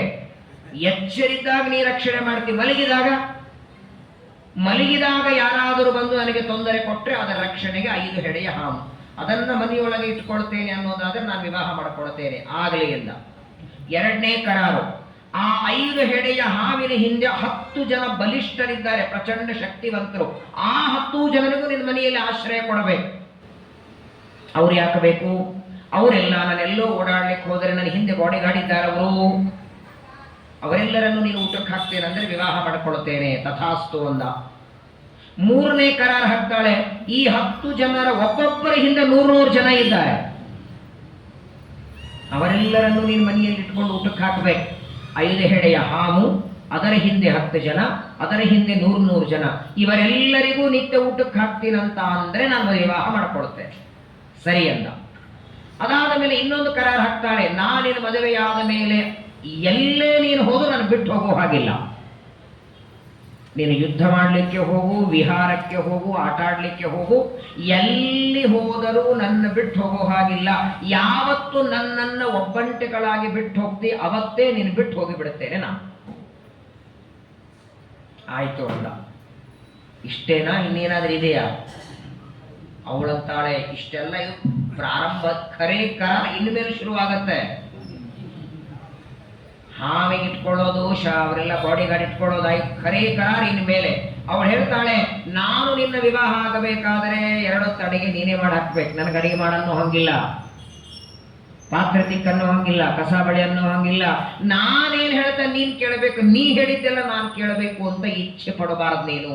ನಾನು ಕುಣಿ ಅಂದ್ರೆ ಕುಣಿಬೇಕು, ಹಾಡು ಅಂದ್ರೆ ಹಾಡಬೇಕು, ಬರಲ್ಲ ಅನ್ನೋ ಹಂಗಿಲ್ಲ. ಹಾಡು ಹೀಗೆ ಪ್ರಾಕ್ಟೀಸ್ ಮಾಡ್ಕೊಂಡು ಇಟ್ಕೊಂಡಿರ್ಬೇಕು. ಹಾಡು ಅಂದ್ರೆ ಹಾಡಬೇಕು, ಕುಣಿ ಅಂದ್ರೆ ಕುಣಿಬೇಕು, ಮಲಗು ಅಂದ್ರೆ ಮಲಗಬೇಕು. ನಾನು ಹೇಳಿದ ಹಾಗೆ ಕೇಳ್ತೀನಿ ಅನ್ನೋದಾದ್ರೆ ವಿವಾಹ ಮಾಡಿಕೊಳ್ತೇನೆ. ಅವಳು ಏನು ಹಾಕಿದ್ರು ಪುರಂಜನ ಆಯಿತು ಅಂದ. ಯಾಕಂದ್ರೆ ಅವಳು ನೋಡಿ ಮನಸ್ಸೋದು ಬಿಟ್ಟಿದ್ನಲ್ಲ. ಕೊನೆಗೆ ಮದುವೆಗೇನೋ ಸಿದ್ಧ ಆದ. ಆದ್ರೆ ಪುರಂಜನ ಅಂತಾನೆ, ಕುಲ ಗೋತ್ರ ಇಲ್ಲ, ಗೋತ್ರ ಗೊತ್ತಿಲ್ಲ. ನವಿದಾಮಮಯಂ ಸಮ್ಯಕ್ ಕರ್ತಾರಂ ಪುರುಷರ್ಷಭ. ನಿನ್ ತಂದೆ ಯಾರು ಗೊತ್ತಿಲ್ಲ, ತಾಯಿ ಯಾರು ಗೊತ್ತಿಲ್ಲ, ಕುಲಗೋತ್ರ ಗೊತ್ತಿಲ್ಲ, ಅದೆಲ್ಲ ಹೋಗಲಿ, ನಿನ್ ಹೆಸರೇ ಕೇಳಿಲ್ಲ ಇಲ್ಲಿವರೆಗೆ. ನನ್ನ ಮನೆ ಬಾಗಿಲಿಗೆ ಬಂದು ಎಷ್ಟೊತ್ತಾಯಿತು, ನಿನ್ ಕರಾರುಗಳೆಲ್ಲ ಹೇಳದಿ, ಹೆಸರೇ ಗೊತ್ತಿಲ್ಲದೆ ವಿವಾಹ ಮಾಡ್ಕೊಳ್ಳೋದು ಹೇಗೆ ಅಂದ್ರೆ, ಅವಳು ಹೇಳ್ತಾಳೆ, ನನ್ನ ಹೆಸರು ಪುರಂಜನಿ ಎಂದವಳು. ಇವರಂದ ಗೋತ್ರ ಕಲಿತದೋ ಇಲ್ಲೋ, ರಾಶಿಕೂಟ ಯೋನಿಕೂಟ ಗೊತ್ತಿಲ್ಲ, ಹೆಸರು ಹತ್ರ ಕಲಿತದಲ್ಲ. ಪುರಂಜನ ಪುಲ್ಲಿಂಗ, ಪುರಂಜನಿ ಸ್ತ್ರೀಲಿಂಗ. ಇಬ್ಬರಲ್ಲಿ ಪರಸ್ಪರವಾಗಿ ಹೆಸರನ್ನು ಕೂಡಿಸಿದ್ದಾರೆ, ವಿವಾಹ ಮಾಡಿಕೊಳ್ಳುತ್ತಾರೆ. ಇದನ್ನ ಗಾಂಧರ್ವ ವಿವಾಹ. ಅಲ್ಲಿ ಯಾರು ಪುರೋಹಿತರ ಆಚಾರ ಇಲ್ಲ, ತಮ್ಮಷ್ಟಕ್ಕೆ ತಾವು ಗಂಡ ಹೆಂಡತಿ ಅಂತ ಇಬ್ಬರು ವಿವಾಹ ಮಾಡಿಕೊಳ್ಳುತ್ತಾರೆ. ಪುರಂಜನ ಪುರಂಜನಿಯನ್ನ ವಿವಾಹ ಮಾಡಿಕೊಂಡ. ಪುರಂಜನಿ ಮನೆಯೊಳಗೆ ಬರ್ತಾಳೆ. 5 ಹೆಡೆಯ ಹಾವು, ಅದರ ಹಿಂದೆ 10 ಜನ, ಅದರ ಹಿಂದೆ 100 ಜನ, ಎಲ್ಲರೂ ಬಂದ್ರು. ಪುರಂಜನ ಮನೆ ದೊಡ್ಡದಾಯಿತು. 9 ಬಾಗಿಲಿನ ಮನೆ ಇತ್ತಲ್ಲ. ಹೆಂಡತಿಯನ್ನ ಕರ್ಕೊಂಡು ಪುರಂಜನ ಪ್ರತಿನಿತ್ಯ ಒಂದೊಂದು ಬಾಗಿಲಿನಿಂದ ಹೋಗಿ ಬರ್ತಿದ್ದ. ದಂಪತಿಗಳು ವಿಹಾರ ಮಾಡಿಕೊಂಡು ಇವತ್ತು ಯಾವ ಬಾಗಿಲಿನಿಂದ ಹೋಗ್ತಾರೆ, ಮಾರನೇ ದಿನ ಬೇರೆ ಬಾಗಿಲಿನಿಂದ ಹೋಗಬೇಕು. ಪ್ರತಿನಿತ್ಯದಲ್ಲಿ ಗಂಡ ಹೆಂಡತಿ ವಿಹಾರ ಮಾಡಿಕೊಂಡು ಬರ್ತಾರೆ. ಕೆಲವು ದಿನಗಳಾದ ಮೇಲೆ ಪುರಂಜನನಿಗೆ ಪುರಂಜನಿಯಲ್ಲಿ 1100 ಜನ ಗಂಡು ಮಕ್ಕಳಾದರು. 1100 ಜನ ಗಂಡು ಮಕ್ಕಳು, 1100 ಜನ ಹೆಣ್ಣುಮಕ್ಕಳು. ಅವರೆಲ್ಲರೂ ದೊಡ್ಡವರಾದ ಮೇಲೆ ಅವರ ಮದುವೆಯಾಗಿ ಅವರು ಎಲ್ಲ ಅಲ್ಲೇ. 11 ಜನ ಗಂಡು ಮಕ್ಕಳು, ಸೊಸೆಂದ್ರು ಅಲ್ಲೇ, 1100 ಜನ ಹೆಣ್ಮಕ್ಕಳು, ಹಳೆಯಂದ್ರು ಅಲ್ಲೇ. ಮನೆ ಬಿಟ್ಟು ಯಾರು ಹೋಗುವಂಗಿಲ್ಲ. ಪುರಂಜನನ ಮಕ್ಕಳು, ಆ 1100 ಜನ ಗಂಡು ಮಕ್ಕಳಿಗೆ ಮೊಮ್ಮಕ್ಕಳು, 1100 ಜನ ಹೆಣ್ಮಕ್ಕಳಿಗೆ ಮೊಮ್ಮಕ್ಕಳು. ಅವರ ಮದುವೆ, ಅವರಿಗೆ ಮಕ್ಕಳು, ಅವರ ಮದುವೆ, ಮಕ್ಕಳು, ಮೊಮ್ಮಕ್ಕಳು, ಮರಿಮೊಮ್ಮಕ್ಕಳು, ಗಿರಿ ಮೊಮ್ಮಕ್ಕಳು, ಎಲ್ಲರೂ ಅದೇ ಮನೆಯೊಳಗೆ. ಮನೆ ಬಿಟ್ಟು ಯಾರು ಹೊರಗೆ ಹೋಗುವ ಹಾಗಿಲ್ಲ. ಬೆಳೀತು ಬೆಳೀತು ಬೆಳೀತು ಪುರಂಜನನ ಸಂಸಾರ. ಹೆಂಡತಿ, ಮಕ್ಕಳು, ಮೊಮ್ಮಕ್ಕಳು, ಮರಿಮೊಮ್ಮಕ್ಕಳು. ಸೋತ್ ಹೋಗಿಬಿಟ್ಟ ಪುರಂಜನ. ಒಬ್ಬ ಮೊಮ್ಮಗ ಅದು ಬೇಡ್ತಾನೆ, ಇನ್ನೊಬ್ಬ ಮೊಮ್ಮ ಇದು. 3 ಜನ ಮೊಮ್ಮಕ್ಕಳಿದ್ರೆ ಅಜ್ಜನ್ನು ಮುಗಿದೋಗಿರತ್ತೆ. ಅಂಥದ್ರೊಳಗೆ 1100 ಜನ ಗಂಡು ಮಕ್ಕಳ ಮಕ್ಕಳು, 1100 ಜನ ಹೆಣ್ಮಕ್ಕಳ ಮಕ್ಕಳು. ಏನಾಗಿರ್ಬೇಕು ಈ ಅಜ್ಜನ ಪರಿಸ್ಥಿತಿ? ಒಬ್ಬರಾದ ಮೇಲೆ ಒಬ್ರು ಮೊಮ್ಮಕ್ಕಳು ಬಂದು ತೊಂದರೆ ಕೊಡಬೇಕು. ಒಂದು ದಿನ ನೆಮ್ಮದಿಯಿಂದ ಮಲಗಲಿಲ್ಲ ಪುರಂಜನ. ಒಂದು ದಿನ ಮಧ್ಯಾಹ್ನದ ಹೊತ್ತು ಶಾಂತ ಹಿಂಗ್ ಕಣ್ಣು ಮುಚ್ಚಿದ್ದಾನೆ. ಮತ್ಯಾರೋ ಬಾಗಲ ಬಾರಿಸಿದ್ರು. ಗಾಬರಿ. ಇವನು ಬಾಗಿಲು ಬಾರಿಸಾಗೆಲ್ಲ ಗಾಬರಿ ಆಗೋದು ಇವನಿಗೆ. ಇನ್ಯಾರು ಬಂದಿದ್ದಾರೆ ಅಂತ ಬಾಗಿಲು ತೆಗೆದು ನೋಡ್ತಾನೆ. ಚಂಡವೇಗ ಅಂತ ಒಬ್ಬ ಗಂಧರ್ವ ಬಂದು ನಿಂತಿದ್ದ ಬಾಗಿಲಿದರಿಗೆ. ಪುರಂಜನ ಅಂತಾನೆ, ತಾವ್ಯಾರು ಗೊತ್ತಾಗ್ಲಿಲ್ಲ. ಇಲ್ಲ, ನನ್ನ ಹೆಸರು ಚಂಡವೇಗ. ಏನು ಬೇಕು? ಇಲ್ಲ, ನನಗೂ ಇರೋದಕ್ಕೆ ಮನೆ ಇಲ್ಲ. ನಿಮ್ಮ ಮನೆಯಲ್ಲೇನೋ ಬಂದವರಿಗೆಲ್ಲ ಆಶ್ರಯ ಕೊಡ್ತೀರಂತೆ, ಮತ್ತು ನನಗೂ ಆಶ್ರಯ ಕೊಡಿ. ಓ, ಒಬ್ಬರೇ ಬಂದಿದೆಯಾ? ಇಲ್ಲ, ಇನ್ನೂ 720 ಜನ ನನ್ನ ಸೈನಿಕರಿದ್ದಾರೆ. 720 ಜನ ಸೈನಿಕರು, ಅವರಿಗೂ ನನ್ನ ಜೊತೆಗೆ ನೀವು ಮನೆಯಲ್ಲಿ ಆಶ್ರಯ ಕೊಡಬೇಕು. ಬಾ ಅಂದ. ಇಷ್ಟು ಜನ ಇದ್ದಾರೆ, ನೀವೇನು? ಆದರೆ ವಿಚಿತ್ರ ನೋಡಿ, ಇಷ್ಟೆಲ್ಲರೂ ಆ ಮನೆಯೊಳಗಿದ್ರು, ಮನೆ ಮಾತ್ರ ಹೌಸ್ಫುಲ್ ಆಗ್ತಿರಲಿಲ್ಲ. ಅಂದವರಿಗೆಲ್ಲ ಬಾ ಅಂತ ಕರಿಬೇಕು ಒಳಗೆ. ಚಂಡವೇಗ ಗಂಧರ್ವ ಬರ್ತಾನೆ, ಅವನ ಜೊತೆಗೆ ಸೈನ್ಯ ಬಂದು ಕೆಲವು ದಿನಗಳಾದ ಮೇಲೆ ಮತ್ತೆ ಸಾಯಂಕಾಲದ ಹೊತ್ತು ಪುರಂಜನ ಮನೆ ಯಾರೋ ಬಾಗಿಲು ಬಾಗಿಸ್ತಾರೆ. ಮತ್ತು ಗಾಬರಿಯಾದ ಬಾಗಿಲು ತೆಗಿತಾನೆ. ಕಾಲಕನ್ಯಾ ಅಂತ ಒಬ್ಬ ಕನ್ಯಾ ಬರ್ತಾಳೆ. ಒಳ್ಳೆ ಹಣ್ಣಾದ ಮುದುಕಿ. ಏನಮ್ಮ, ಏನ್ ಬೇಕು ಅಂತ ಕೇಳ್ತಾನೆ ಪುರಂಜನ. ಅಲ್ಲಪ್ಪ, ಬಂದವರಿಗೆಲ್ಲ ಆಶ್ರಯ ಕೊಟ್ಟಿದ್ದೆ, ಮತ್ತೆ ನನಗೂ ಇರೋದಕ್ಕೆ ಮನೆ ಇಲ್ಲ. ಈ ಮುಪ್ಪಿನ ಕಾಲದಲ್ಲಿ ಎಲ್ಲಿ ಹೋಗಲಿ? ಇವ್ರ ಪಾಪ ರೂಢಿಯಾಗ್ಬಿಟ್ಟಿತ್ತು. ಇವನಿಗೆ ಯಾರೋ ಬಂದ್ರು, ಒಬ್ಬರೇ ಬಂದರು, ಹಿಂದೆ ಯಾರಿದ್ದಾರೆ? ಯಾಕಂದ್ರೆ ಗೊತ್ತಾ, ಕೇಳಿ ಕೇಳಿ ಕೇಳಿ ಬಂದವರೆಲ್ಲ ಒಬ್ಬರೇ ಬರೋರೇ ಅಲ್ಲ. ಒಬ್ಬರೇ ಬಂದಿದ್ದೀಯಾ, ಇನ್ನು ಯಾರಿದ್ದಾರೆ ಅಂದ್ರೆ, ಇಲ್ಲಪ್ಪ ನನ್ನ ಮಕ್ಕಳು ಮೊಮ್ಮಕ್ಕಳೆಲ್ಲ ಇದ್ದಾರೆ, ಜೊತೆಗೆ ಬಂದಿದ್ದೇನೆ. ಆಯ್ತು ಬಾ ಅಂದ. ಕಾಲಕನ್ಯನು ಮನೆಗೆ ಬರ್ತಾಳೆ. ಇನ್ನಷ್ಟು ಸಂಸಾರ ದೊಡ್ಡದಾಯಿತು. ಮಕ್ಕಳು, ಮೊಮ್ಮಕ್ಕಳು, ಮರಿಮೊಮ್ಮಕ್ಕಳು, ಅವರ ಮಧ್ಯದಲ್ಲಿ ಅವರೆಲ್ಲರ ಆಸೆ ಪೂರೈಸ್ತಾ ಪುರಂಜನ ಹಣ್ಣಾದ. ಆದರೆ ಕೆಲವು ದಿನಗಳಾದ ಮೇಲೆ ಪುರಂಜನಿ ಸತ್ತು ಹೋಗ್ತಾಳೆ. ಮೊದಲು ಹೆಂಡತಿ ಸತ್ತು ಹೋಗ್ತಾಳೆ. ಪುರಂಜನಿ ಸತ್ತ ಮೇಲೆ ಹೆಂಡತಿಯನ್ನೇ ನೆನೆಸ್ಕೊಳ್ತಿದ್ದ. ಯಾಕಂದ್ರೆ ಹೆಂಡತಿ ಮೇಲೆ ಬಹಳ ಪ್ರೀತಿ ಮಾಡ್ತಿದ್ದ. ಆ ಪುರಂಜನಿಯನ್ನ ಸ್ಮರಣೆ ಮಾಡ್ತಾ ಮಾಡ್ತಾ, ನನ್ ಬಿಟ್ಟು ಹೋದಿಯಲ್ಲ, ನಾನು ಒಬ್ಬಂಟಿಕನಾದ್ನಲ್ಲ ಅಂತ ಹೆಂಡತಿಯ ದುಃಖದೊಳಗೆ ಕೊರಗಿ ಸಾಯುವಾಗ ಹೆಂಡತಿಯನ್ನೇ ನೆನೆಸ್ಕೊಂಡ ಸತ್ತ. ಜನ್ಮಾಂತರದಲ್ಲಿ ಹೆಣ್ಣಾಗಿ ಹುಟ್ಟಿದ. ಯಾಕೆ? ಯಂ ವಾಪಿ ಸ್ಮರನ್ ಭಾವಂ ತ್ಯಜತ್ಯಂತೆ ಕಲೇವರಂ ತಂತಮೇವೇತಿ ಕೌಂತೆಯ ಸದಾ ತದ್ಭಾವಭಾವಿತ. ಕೃಷ್ಣ ಗೀತೆಯಲ್ಲಿ ಹೇಳ್ತಾನೆ, ಮರಣ ಕಾಲದಲ್ಲಿ ಯಾವುದರ ಸ್ಮರಣೆ ಮಾಡಿ ಸಾಯ್ತೀರಿ, ಜನ್ಮಾಂತರದಲ್ಲಿ ಅದೇ ಶರೀರ ಬರ್ತದೆ. ಹೆಂಡತಿಯ ಸ್ಮರಣೆ ಮಾಡಿ ಸತ್ತದ್ದಕ್ಕೆ ಹೆಣ್ಣಾದಾಗ ಈ ಪುರಂಜನ 2ನೇ ಜನ್ಮದಲ್ಲಿ ಹೆಣ್ಣಾದಾಗ ಮಲಯಧ್ವಜ ಅನ್ನುವ ರಾಜನ ಜೊತೆಗೆ ಮದುವೆಯಾಯಿತು. ಆ ಮಲಯಧ್ವಜ ರಾಜನ ಜೊತೆಗೆ ಮದುವೆ ಆದ ಮೇಲೆ ಅಲ್ಲಿ 7 ಅರ್ಬುದ ಮಕ್ಕಳಾಗ್ತಾರೆ. 100 ಲಕ್ಷ ಅಂದ್ರೆ 1 ಕೋಟಿ, 100 ಕೋಟಿ ಅಂದ್ರೆ 1 ಅರ್ಬುದ, ಅಂಥದ್ದು 7 ಅರ್ಬುದ. ಮಲಯಧ್ವಜ ರಾಜನ ಜೊತೆಗೆ ಮದುವೆ ಆದ ಮೇಲೆ ಇದೇ ಪುರಂಜನ ಹೆಣ್ಣಾದಾಗ. ಆದರೆ ಒಂದು ದಿನ ಮಲಯಧ್ವಜ ರಾಜನನ್ನ ಯುದ್ಧದಲ್ಲಿ ಶತ್ರುಗಳು ಸಂಹಾರ ಮಾಡ್ತಾರೆ. ಗಂಡನ ಹೆಣವನ್ನಿಟ್ಟುಕೊಂಡು ಅಳತಾ ಕೂತಿರ್ತಾಳೆ. ಅಲ್ಲಿ ಹಿಂದಿನ ಜನ್ಮದ ಗೆಳೆಯ ಬಂದ, ಅವಿಜ್ಞಾತ ಸಖ.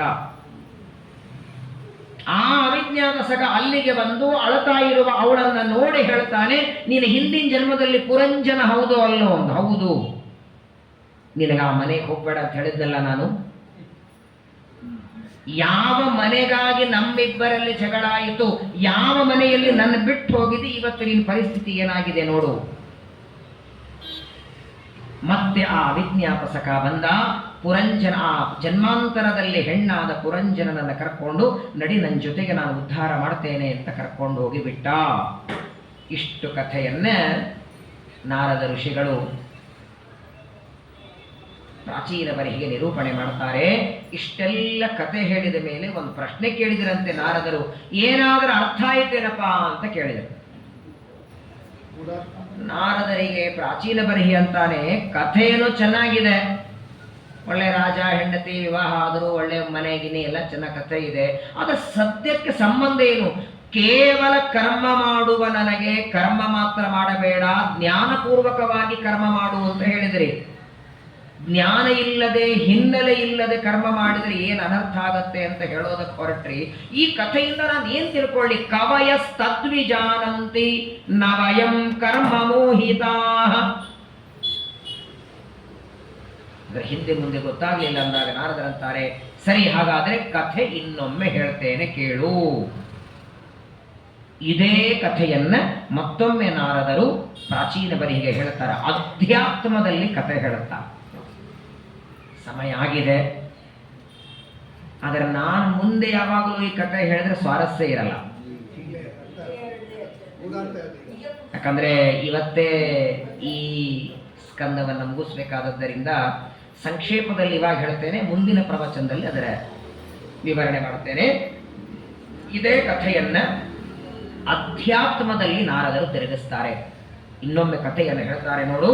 ಪುರಂಜನ ಅವಿಜ್ಞಾತ ಸಖ ಅಂತೇಳಿ ಇಬ್ಬರ ಗೆಳೆಯಂದರಿದ್ರಲ್ಲ. ಪುರಂಜನ ಅಂದ್ರೆ ಜೀವ, ಅವಿಜ್ಞಾತ ಸಖ ಅಂದ್ರೆ ಪರಮಾತ್ಮ. ಯಾಕವನನ್ನ ಅವಿಜ್ಞಾತ ಸಖ ಅಂದ್ರೆ ಗೆಳೆಯ? ಅನಾದಿ ಕಾಲದಿಂದಲೂ ಜೀವನಿಗೆ ಗೆಳೆಯ ದೇವರು. ಯಾವಾಗಲೂ ಜೊತೆಗೆ ಇರ್ತಾರಲ್ವೇ? ಹಂದಿ ಆಗ್ಲಿ, ನಾಯಿ ಆಗ್ಲಿ, ಎಮ್ಮೆ ಆಗ್ಲಿ, ಎಲ್ಲಾ ಶರೀರಗಳಲ್ಲಿ ಜೀವನ ಜೊತೆಗೆ ಇರುವ ಗೆಳೆಯ ಪರಮಾತ್ಮ. ಅವನನ್ನ ಪೂರ್ಣವಾಗಿ ಯಾರೂ ತಿಳಿಲಿಕ್ಕೆ ಸಾಧ್ಯವಿಲ್ಲ. ವಿಜ್ಞಾತ ಅಂದ್ರೆ ಪೂರ್ಣ ತಿಳಿಯಲ್ಪಡುವವ, ಅವಿಜ್ಞಾತ ಅಂದ್ರೆ ಪರಿಪೂರ್ಣವಾಗಿ ತಿಳಿಯಲ್ಪಡದೇ ಇರುವವನು. ಅವಿಜ್ಞಾತ ಸಖ ಅಂದ್ರೆ ಪರಮಾತ್ಮ, ಪುರಂಜನ ಅಂದ್ರೆ ಜೀವ.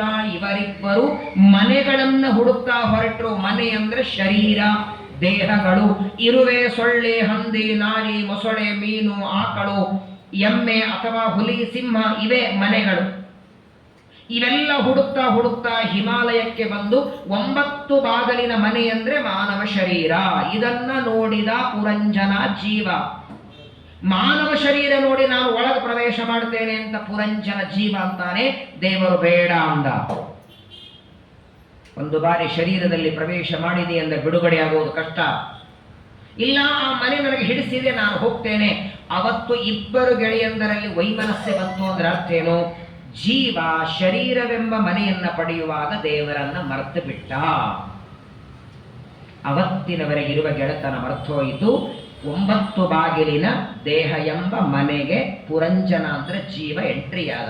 ಪುರಂಜನ ಒಳಗ ಮನೆಯಲ್ಲಿ ಖಾಲೆ ಇತ್ತಲ್ಲ, ಹಂಗೆ ಶರೀರದ ಖಾಲೆನೇ ಇದೆ. ಇದು 9 ಬಾಗಿಲಿನ ಶರೀರವೆಂಬ ಮನೆಗೆ ಪುರಂಜನ ಬಂದ ಮೇಲೆ ಕೆಲವು ದಿನಗಳಾದ ಮೇಲೆ ಒಬ್ಬ ಹೆಣ್ಣು ಮಗಳು ಬರ್ತಾಳೆ. ಪುರಂಜನಿ ಅಂದ್ರೆ ಬುದ್ಧಿ. ಅವಳ ಜೊತೆ ವಿವಾಹ ಮಾಡಿಕೊಂಡ. ಯಾಕಂದ್ರೆ ಆ ಪುರಂಜನಿ ಹೇಳ್ತಾಳೆ, ನಾನು ಹೇಳಿದ್ದು ಮಾಡಬೇಕು. ಕುಣಿ ಅಂದ್ರೆ ಕುಣಿಬೇಕು, ಹಾಡು ಅಂದ್ರೆ ಹಾಡಬೇಕು. ಮತ್ ನಾವೆಲ್ಲ ಬುದ್ಧಿ ಹೇಳಿದ್ದೆ ಕೇಳ್ತೀವಲ್ಲ. ಬುದ್ಧಿನೇ ನಿಜವಾದ ಹೆಂಡತಿ. ಬುದ್ಧಿಂತು ಪ್ರಮದಾಂ ವಿದ್ಯಾ. ಪ್ರವಚನಕ್ಕೆ ಹೋಗುವಂತ ಬುದ್ಧಿ ಬಂದ್ರೆ ಬರೋದು, ಮನೆಯಲ್ಲಿ ಕೂತ್ಕೋ ಅಂದ್ರೆ ಅಲ್ಲೇ ಕೂತ್ಕೋಬೇಕು, ಊಟ ಮಾಡುವಂತ ಬುದ್ಧಿ ಬಂದ್ರೆ ಎಲ್ಲ ಕಾರ್ಯಗಳು ಬುದ್ಧಿಯಿಂದ ನಾವು ಮಾಡ್ತೇವೆ. ಅದಕ್ಕೆ ದೇವರು ಬುದ್ಧಿಗೆ ಪ್ರಚೋದನೆ. ಪುರಂಜನಿ ಅಂದ್ರೆ ಬುದ್ಧಿ. ಅವಳ ವಿವಾಹ ಮಾಡಿಕೊಂಡ. ಆ ಪುರಂಜನಿಯ ಹಿಂದೆ 5 ಹೆಡೆಯ ಹಾವು, ಪಂಚಭೂತಗಳು, ಪೃಥಿವಿ, ಅಪತೇಜ, ವಾಯು, ಆಕಾಶ. ಆ 5 ಹೆಡೆಯ ಹಾವಿನ ಹಿಂದೆ 10 ಜನ ಅಂದ್ರೆ ಜ್ಞಾನೇಂದ್ರಿಯ 5, ಕರ್ಮೇಂದ್ರಿಯ 5. ಅದರ ಹಿಂದೆ 100 ಜನ ಅಂದ್ರೆ ಒಂದೊಂದು ಇಂದ್ರಿಯಗಳ ವಿಷಯಗಳು. ಕಣ್ಣಿನ 106 ರೂಪ, ಕಿವಿಯ 106 ಶಬ್ದಗಳು, ಆಯಾ ಇಂದ್ರಿಯಗಳ ವಿಷಯಗಳು. ಆ 106 ಜನ ಅವರೆಲ್ಲರೂ ಮನೆಯಲ್ಲಿ ಪ್ರವೇಶ ಮಾಡಿದರು. ದೇಹ ಎಂಬ ಮನೆಗೆ ಬುದ್ಧಿ ಎಂಬ ಪುರಂಜನಿಯನ್ನ ವಿವಾಹ ಮಾಡಿಕೊಂಡ. ಪಂಚಭೂತಗಳ ಸಂಪರ್ಕ ಆಯಿತು. ಜ್ಞಾನೇಂದ್ರಿಯ, ಕರ್ಮೇಂದ್ರಿಯಗಳು. ಅದರಿಂದ ಕಣ್ಣು ನೋಡಬೇಕಂತದೆ, ಕಿವಿ ಕೇಳಬೇಕು ಅಂತದೆ, ನಾಲಿಗೆ ತಿನ್ನಬೇಕು ಅಂತದೆ, ಇನ್ನೇನೋ ಕಾಲು ಓಡಾಡಬೇಕು. ಹೀಗೆ ಶುರುವಾಯಿತು. ಆ ಪುರಂಜನನಿಗೆ 11,000 ಜನ, 11,100 ಜನ ಗಂಡು ಮಕ್ಕಳು, 11,100 ಜನ ಹೆಣ್ಣು ಮಕ್ಕಳು. ಅಂದ್ರೆ ಆಸೆಗಳು. ಕೊನೆನೇ ಇಲ್ಲಲ್ವ ಆಸೆಗೆ? ತಿನ್ನಬೇಕು, ಕೂಡಬೇಕು, ಓಡಾಡಬೇಕು, ಏಳಬೇಕು, ಅಲ್ಲಿ ಹೋಗ್ಬೇಕು, ಇಲ್ಲಿ ಹೋಗ್ಬೇಕು. ಆ ಆಸೆಗಳಿಗೆ ಇನ್ನಷ್ಟು ಆಸೆಗಳು ಮೊಮ್ಮಕ್ಕಳು, ಆ ಆಸೆಗಳಿಗೆ ಇನ್ನಷ್ಟು ಆಸೆಗಳು ಮರಿ ಮೊಮ್ಮಕ್ಕಳು, ಅದಕ್ಕೆ ಇನ್ನಷ್ಟು ಆಸೆಗಳು ಗಿರಿ ಮೊಮ್ಮಕ್ಕಳು. ಈ ಪುರಂಜನನ ಮಕ್ಕಳು ಮೊಮ್ಮಕ್ಕಳು ಅಂದ್ರೆ ಆಸೆಗಳು ಬೆಳೀತಾ ಬೆಳೀತಾ ಬೆಳೀತಾ ಹೋಯಿತು. ಆ ಮೊಮ್ಮಕ್ಕಳ ಚಿಂತೆಯೊಳಗೆ ಪುರಂಜನ ಸೋತು ಹೋಗಿಬಿಟ್ಟ. ಅಂದ್ರೆ ಆಸೆಗಳು ಒಂದಾದ ಮೇಲೆ ಒಂದು, ಒಂದಾದ ಮೇಲೆ ಆಸೆಗಳು ಬಂತು. ಪುರಂಜನ ಜೀವ ಹಣ್ಣಾಗಿ ಬಿಟ್ಟ. ಆಶಾಹಿ ಪರಮಂ ದುಃಖಂ, ನೈರಾಶ್ಯಂ ಪರಮಂ ಸುಖಂ. ಎಷ್ಟು ಮನುಷ್ಯ ಆಸೆ ಪಡ್ತಾನೆ ಅಷ್ಟು ದುಃಖಕ್ಕೆ ಒಳಗಾಗ್ತಾನೆ. ಕೊನೆ ಒಂದಿನ ಪುರಂಜನನ ಮನೆಗೆ ಚಂಡವೇಗ ಅಂತ ಗಂಧರ್ವ ಬರ್ತಾನೆ. 1 ಸಂವತ್ಸರದ ದೇವತೆ ಅವ, 1 ವರ್ಷದ ದೇವತೆ. ಅವನ ಜೊತೆಗೆ ಬಂದ 720 ಜನ, 360 ಜನ ಹಗಲಿನವರು, 360 ಜನ ರಾತ್ರಿಯವರು. ಅವರೆಲ್ಲರೂ ಪುರಂಜನನ ಮನೆಯೊಳಗೆ ಪ್ರವೇಶ ಮಾಡಿದರು. ಅಂದ್ರೆ 1 ಸಂವತ್ಸರದ ದೇವತೆ ಸೇರಿಕೊಂಡ 720 ಜನ. ಅವತ್ತಿನಿಂದ ಪುರಂಜನನ ಆಯುಷ್ಯ ಕೌಂಟ್ ಆಗಲಿ ಶುರುವಾಯಿತು. ಹಗಲು ರಾತ್ರಿ, ಮಾಸ ಪಕ್ಷ, ಋತು ತಿಥಿ ಅಂತ 720 ಜನ ಸೇರ್ಕೊಳ್ತಾರೆ. ಕೆಲವು ದಿನಗಳಾದ ಮೇಲೆ ಪುರಂಜನನ ಮನೆಗೆ ಒಬ್ಬ ಕಾಲಕನ್ಯಾ ಬಂದು, ಮುಪ್ಪಿಗೆ ಅಭಿಮಾನಿ ಅವಳು. ಜರ ಕಾಲಕನ್ನೆ ಬರುವಾಗ ಅವರ ಹಿಂದೆ ಅವರ ಮಕ್ಕಳೆಲ್ಲ ಬಂದರು. ವಾತ, ಪಿತ್ತು, ಕಫ, ತಲೆಶೂಲಿ, ಜ್ವರ, ನೆಗಡಿ, BP, ಶುಗರು, ಥೈರಾಯ್ಡ್, ಹಾರ್ಟ್, ಇವರೆಲ್ಲ ಅವರ ಮಕ್ಕಳು, ಮುಪ್ಪಿನ ಮಕ್ಕಳು. ತಾಯಿ ಜೊತೆಗೆ ಮಕ್ಕಳೆಲ್ಲ ಒಳ ಪ್ರವೇಶ ಮಾಡಿಬಿಟ್ರು. ಪುರಂಜನ ಅಂದ್ರೆ ಜೀವ, 9 ಬಾಗಿಲಿನ ಮನೆ ಅಂದ್ರೆ ಶರೀರ. ಶರೀರದೊಳಗೆ ಯಾವಾಗ ಮುಪ್ಪು ಸೇರ್ಕೊಳ್ತೋ, ಯಾವಾಗ ವಾತ, ಪಿತ್ತ, ಕಫ ಸೇರ್ಕೊಳ್ತೋ, ಆಗ ಇವನ ಕಡೆಯಿಂದ ಸಾಧನೆ ಕಡಿಮೆ ಆಯಿತು, ಆಸೆ ಹೆಚ್ಚಾಯಿತು. ಆಸೆಯೊಳಗೇನಾಯಿತು, ಪುರಂಜನೆ ಸತ್ತೋದ್ಲು ಅಂದ್ರೆ ಬುದ್ಧಿ ಕಳ್ಕೊಂಡ.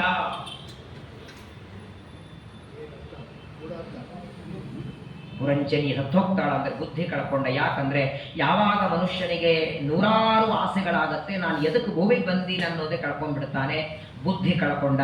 ಜನ್ಮಾಂತರದಲ್ಲಿ ಮತ್ತೆ ಹೆಣ್ಣಾಗಿ ಹುಟ್ಟಿದ ಅಂದ್ರೆ ಬುದ್ಧಿವಂತನಾದ. ಮಲಯಧ್ವಜರಾಜನ್ ಜೊತೆಗೆ ಮದುವೆ ಅಂದ್ರೆ ಸಜ್ಜನರ ಸಂಘ ಆಯಿತು. ಅವಿಜ್ಞಾತ ಸಖ ಮತ್ತೆ ಪರಮಾತ್ಮ ಸಿಕ್ಕ, ಉದ್ಧಾರ ಆಯಿತು.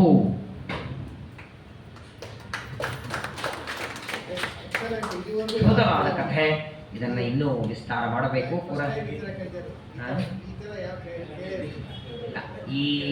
ಈ ತರಹ ತಿಂಗಳಿಗೆ 5, 6, 8, 10 ದಿನ ಒಂದೊಂದು ಸ್ಕಂದ ಕೇಳಿದ್ರೆ ತುಂಬಾ ಲಾಭ ಇದೆ.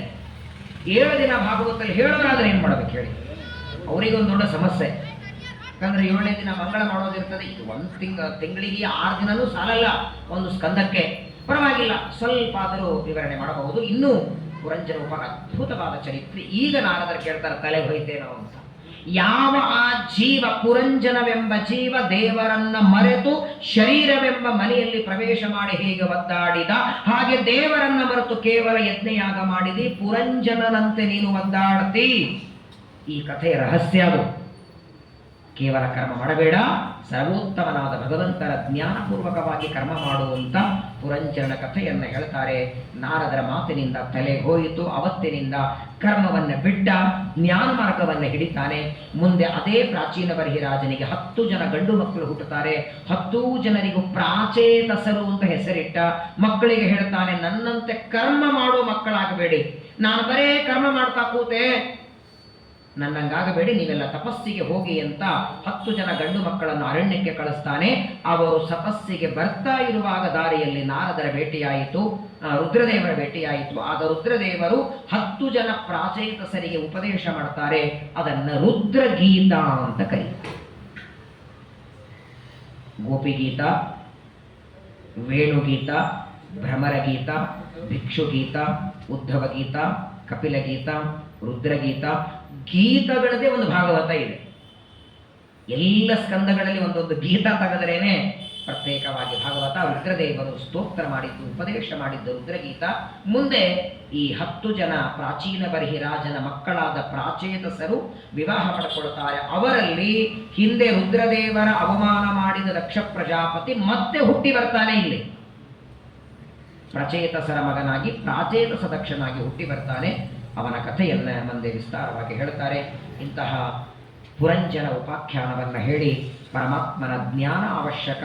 ಕೇವಲ ಯಾಂತ್ರಿಕವಾಗಿ ಕರ್ಮ ಮಾಡತಕ್ಕದ್ದಲ್ಲ, ದೇವರು ಪ್ರೀತನಾಗಲಿ, ಭಗವಂತನ ಆರಾಧನೆ ಪ್ರಾತಃ ಕಾಲದಿಂದ ರಾತ್ರಿ ಮಲಗುವವರೆಗೆ ಎಲ್ಲ ಕರ್ಮಗಳು. ಯದ್ಯತ್ ಕರ್ಮ ಕರೋಮಿ ತತ್ತದಖಿಲಂ ವಿಷ್ಣೋಸ್ತವಾರಾಧನಂ.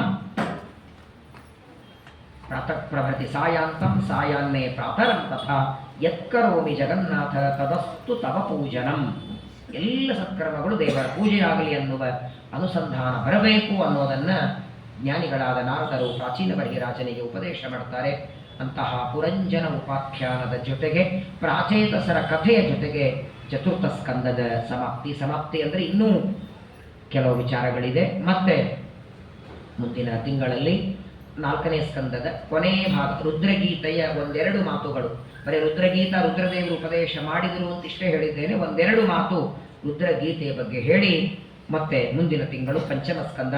ಶ್ರೀಮದ್ ಭಾಗವತದಲ್ಲಿ ಅತ್ಯಂತ ಕಠಿಣವಾದ ಖಗೋಳ ಮತ್ತು ಭೂಗೋಳಗಳ ವರ್ಣನೆ, ಗ್ರಹ ನಕ್ಷತ್ರಗಳು, ತಾರಾಮಂಡಲ, ಜ್ಯೋತಿರ್ಮಂಡಲ, ಯಾವ ನಕ್ಷತ್ರಗಳು ಯಾವ ಗ್ರಹಗಳು ಹೇಗಿದೆ ಅದೆಲ್ಲವನ್ನ ಕಂಟ್ರೋಲ್ ಮಾಡುವ ಶುಂಶುಮಾನ ಹೇಗಿದ್ದಾನೆ ಅದೆಲ್ಲದರ ವಿವರಣೆ ಪಂಚಮ ಸ್ಕಂದದಲ್ಲಿ ಬರ್ತದೆ. ಅದನ್ನ ಮತ್ತೆ ಮುಂದಿನ ತಿಂಗಳು ಶ್ರವಣ ಮಾಡೋಣ. ಈ 4ನೇ ಸ್ಕಂದದ ಪ್ರವಚನದ ಪುಣ್ಯವನ್ನ ಭಗವಂತನ ಪಾದಗಳಲ್ಲಿ ಸಮರ್ಪಣೆ ಮಾಡಿ, ವಿಶೇಷವಾಗಿ ವ್ಯಾಸರಾಜರು ಕುಹಯೋಗವನ್ನು ಕಳೆದ ಈ ದಿನದಲ್ಲಿ ನಮ್ಮ ನಾನಾ ರೀತಿಯಾದ ದುಷ್ಟ ಯೋಗಗಳನ್ನೆಲ್ಲ ದೇವರು ದೂರ ಮಾಡಲಿ, ಜ್ಞಾನ ಭಕ್ತಿ ಆಯುಷ್ಯ ಆರೋಗ್ಯವನ್ನು ಕೊಡಲಿ. ಕೇವಲ ಕರ್ಮ ಮಾರ್ಗದಲ್ಲಿ ತೊಡಗದೆ ಜ್ಞಾನ ಮಾರ್ಗದಲ್ಲಿ ನಾವೆಲ್ಲರೂ ತೊಡಗುವಂತೆ ಆ ಪ್ರಾಚೀನ ಬಲಿರಾಜನಿಗೆ ಅನುಗ್ರಹ ಮಾಡಿದಂತೆ ನಮ್ಮ ಮೇಲೂ ದೇವರ ಅನುಗ್ರಹವನ್ನು ಮಾಡಲಿ ಅಂತ ಪ್ರಾರ್ಥನೆ ಮಾಡುತ್ತಾ ಇಲ್ಲಿಗೆ ಚತುರ್ಥ ಸ್ಕಂದದ ಸಮಾಪ್ತಿಯನ್ನು ಮಾಡಿ ಮತ್ತೆ ಮುಂದಿನ ತಿಂಗಳಲ್ಲಿ ಪಂಚಮ ಸ್ಕಂದದ ಶ್ರವಣ ಮಾಡೋಣ. ಭಾರತೀಯ ರಮಣ ಮುಖ್ಯ ಪ್ರಾಣಾಂತರ್ಗತ ಶ್ರೀಕೃಷ್ಣ.